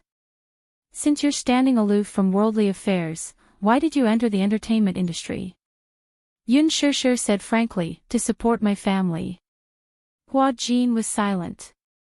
He looked at her and blinked his beautiful eyes. He was probably used to her way of speaking, so he smiled, "But you're also quite cute like this." "She's so silly. Sometimes when she's bullied, she doesn't say anything. She's like a punching bag." "You're the punching bag. Do you think I'm like you? If anyone dares to bully me, I'll make them kneel and beg for mercy." Hua Jin smiled and said, "Shishir, you have to know that in this world where the strong prey on the weak, you either submit to the strong or work hard to become the strong. However, for someone like you, sometimes being too kind is actually a sin. I don't like to fight with others. Maybe it's because of my nature, or maybe it's because of my nature that I realized that I'm not very suitable for this circle." Yun Shishir rested her chin on her hand and looked at the center of the set. The crew was still busy preparing the props. She suddenly asked, "What about you?" Chapter 1740. How did you get into this industry?" Hua Jin's expression changed all of a sudden. His expression turned cold as he retorted, "Do you think I like acting that much?" "What do you mean?" "I got into this industry a few years earlier than you, so I've seen through the fickleness of the entertainment industry. Sometimes, I feel tired of it, but even if I'm tired of it, I have no choice but to submit to the rules of this industry." Hua Jin paused, then turned to look at her. "Do you know how much I envy you?" Yun Shishir was confused by his sudden question. "You asked me how I got into this industry, but rather than saying I got in, it's more like I was sent in." "Sent?" "Yeah. I got into this industry because my father sold me." Hua Jin answered with a lonely expression. Yun Shishir was shocked. "Sold?" She looked at him in surprise, thinking that he was joking. How could there be such a father who would sell his own son into this industry? For the first time in her life, she had the desire to find out more about Hua Jin's background. Yun Shishir's gaze was a little surprised. She hurriedly asked, "What do you mean by that? What do you mean by your father sold you into this industry?" "Because my father lost a lot of money in gambling and owed a huge debt. He couldn't pay it back, so he sold me to the creditor." As Hua Jin spoke, his lips suddenly curled into a cold smile. He laughed at himself. "Isn't it funny? I didn't dare to believe that he would do that back then. I was only 15 years old at the time." Under Hua Jin's nonchalant and seemingly casual narration, Yun Shishir gradually learned about his story. Actually, Hua Jin was originally born into a wealthy family. His father was a senior executive in a foreign company, while his mother ran a business. The financial crisis of 1998 engulfed the whole of Asia, causing this originally wealthy family to fall into a deadlock. Hua Jin's mother's business went bankrupt. Not only that, but the foreign company that Hua Jin's father worked in also suffered quite a bit of damage. Because Hua Jin's mother went bankrupt, the whole family was dragged into a huge debt. Hua Jin's father saw that at a critical juncture, he took the unconventional sword and secretly embezzled a large sum of money to fill the hole in the debt. Once the matter was exposed, he couldn't pay it back. He was sued and finally sentenced to prison. 10 years in prison made things worse for this family, which was already treading on thin ice. When he was young, Hua Jin was very well. Even though he had a hard time, he never complained. In the 5th year of his father's life, his mother couldn't take it anymore. Calm. Hua Jin's father found out about this in prison and fell ill. After he was released from prison, Hua Jin's father couldn't find a job because of his financial crimes. His ability was extraordinary and outstanding, but other than ability, the company paid more attention to the employee's character. Looking at his resume, he had a criminal record.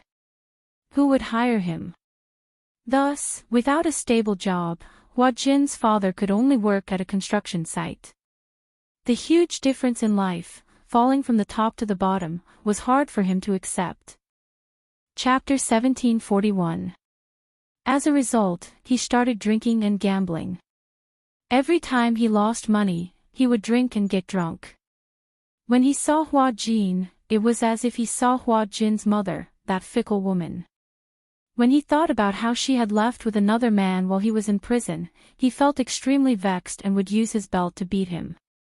The young Hua Jin had no idea why his father would beat him every time he got drunk. What was worse was that because of his long-term gambling, Hua Jin's father's meager income from the construction site was not enough to repay his debts. As a result, in his memory, he always seemed to be drifting from city to city in a sorry state. In the end, when the creditor came knocking on his door, Hua Jin's father hardened his heart and sold him. That man tossed and turned in bed and finally sold him to a sugar daddy. This sugar daddy was quite powerful and controlled the shares of an entertainment management company. He had signed many artists under him, and they were all stunners. Of course, whether it was women or men, he played very fiercely. When he saw Hua Jin, he felt that if this otherworldly youth entered the entertainment industry and was groomed, he would definitely become a signature idol. When that time came, he would be a money tree. Hua Jin said this and did not continue. It seemed that those embarrassing memories should come to an end. He did not want to say it out loud, afraid that she would hate him. Hate him for being dirty. When Yun Shishir heard this, she was stunned for a long time. She still looked incredulous. I don't believe it. I don't believe that there is such a father in this world. You are his biological son. How could he do that? The world is so big.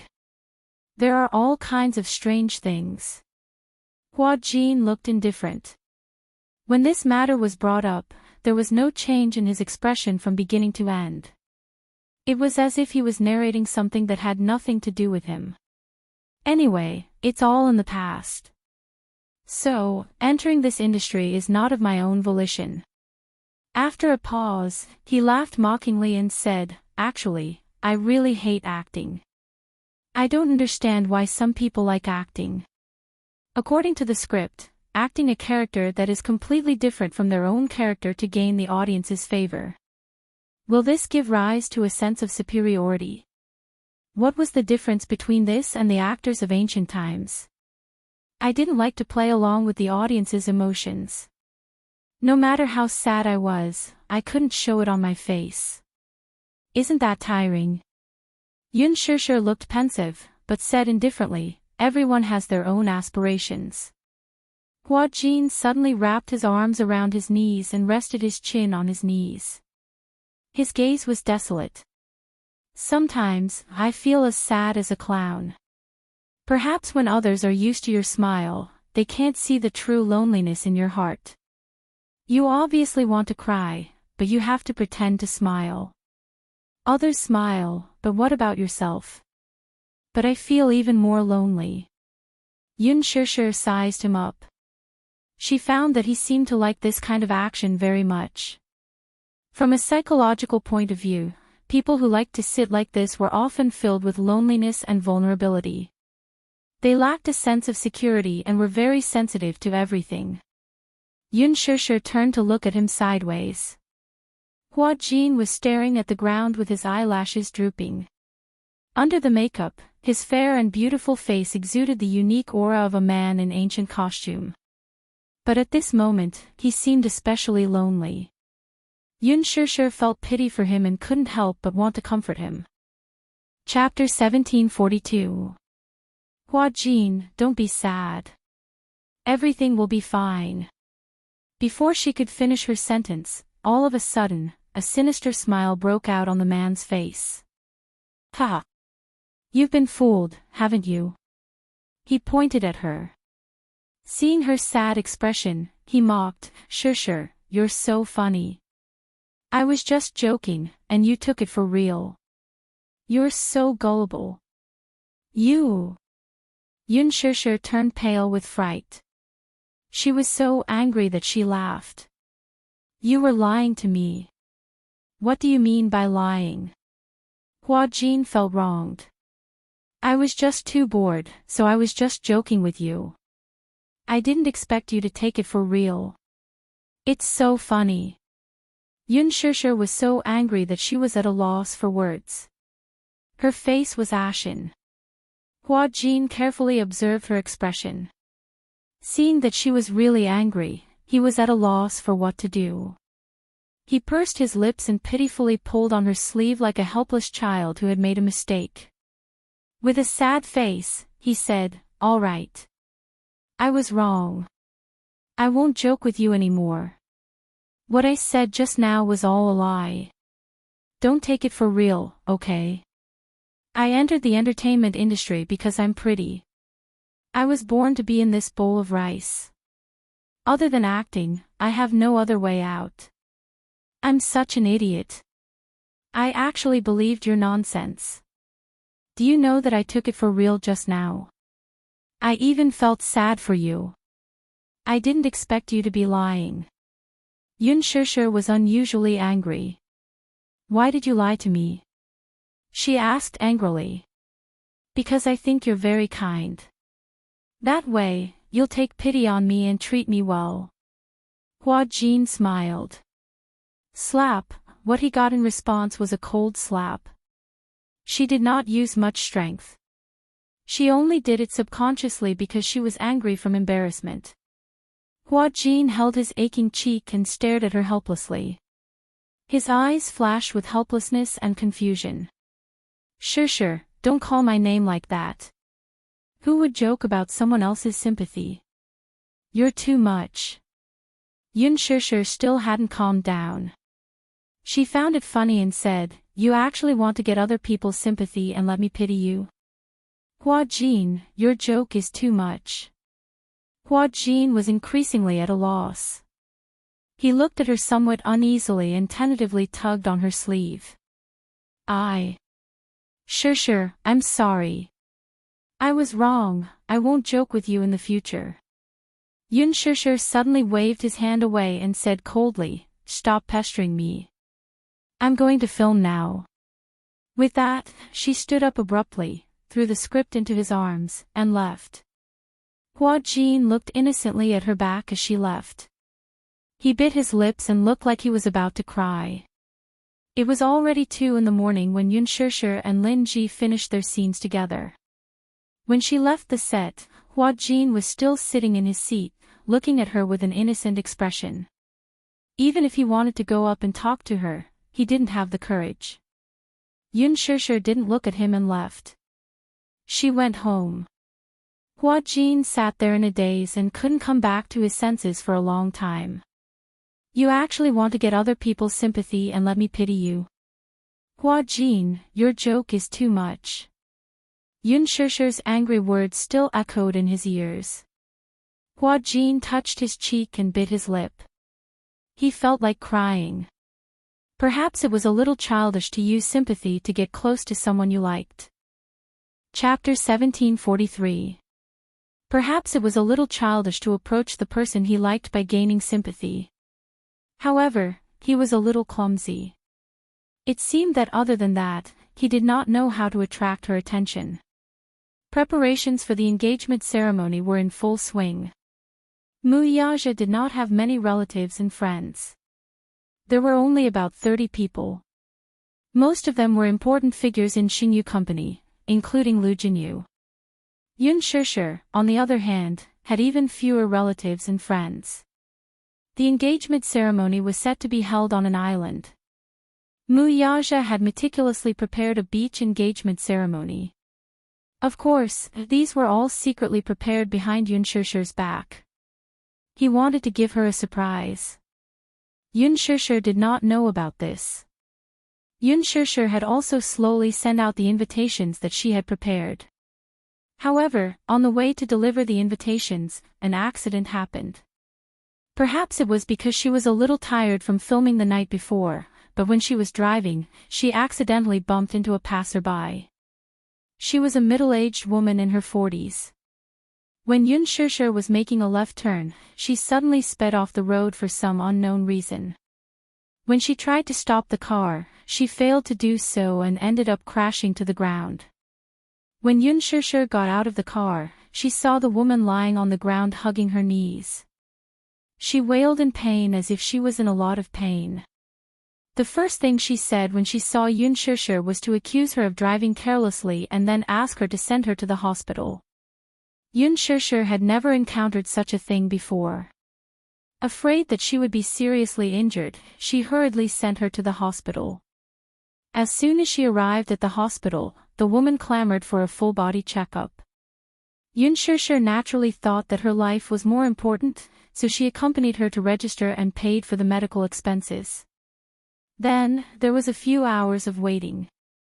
When the full-body checkup was done, the reports showed that she had a slight concussion and a relatively minor soft tissue contusion. Soon, the family members rushed to the hospital. Seeing that the injury was not serious, Yunshishir asked for a private chat. In her heart, she thought that since the collision was not serious, she would pay for all the medical expenses, as well as some compensation for lost work and nutrition. However, the woman's family demanded an exorbitant sum of 50,000 yuan for her medical expenses. Yunshishir was dumbfounded. She had never encountered such a situation before. Immediately, she raised her doubts and said, "Didn't the medical report say that the collision wasn't serious? It was just a little soft tissue contusion and a concussion. The doctor didn't even ask for hospitalization. Why is the compensation so high?" On the other side, the family member said eloquently, "You injured my sister, look. Take a look at the report from the doctor. High blood pressure. High blood pressure. If it weren't for your scare, would her blood pressure be so high? Do you know how serious the consequences are? If your blood pressure is too high, you'll have a cerebral hemorrhage. If it's light, he'll have a stroke. If it's serious, he'll lose his life. Do you know that? My uncle died of a cerebral hemorrhage. If it weren't for you, would my mother be like this?" A few family members surrounded her aggressively, as if they were interrogating an unforgivable criminal. Yunshishir furrowed her brows. She had thought that it was just a normal accident and that she would be able to get out of it after paying compensation. She had not expected that she would encounter such weirdos. Chapter 1744. Yunshishir did not want to argue with them. After all, it was not easy for these people to come to the city to work. Coincidentally, she still had a sum of money on her. She estimated that she had about 10,000 yuan, which was more than enough to compensate them. Thus, she negotiated, "I don't want to argue with you, but I don't have 50,000 yuan on me. How about this, I'll compensate you 15,000 yuan, and this matter will be considered settled, okay?" When the family members saw this, they were furious. "So what if you're rich? Can you humiliate people like this just because you're rich? 15,000 yuan. Are you F***king trying to dismiss a beggar? You want to leave after paying 15,000 yuan? Is that even possible?" "That's right. 50,000 yuan, not a cent less." Yunshishir narrowed her eyes.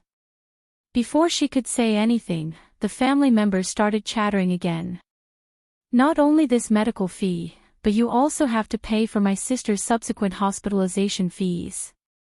Other than the medical fees, there's also the compensation for my sister's loss of work, nutrition, and psychological damage. How traumatized was my sister in this car accident? You have to compensate for all of this.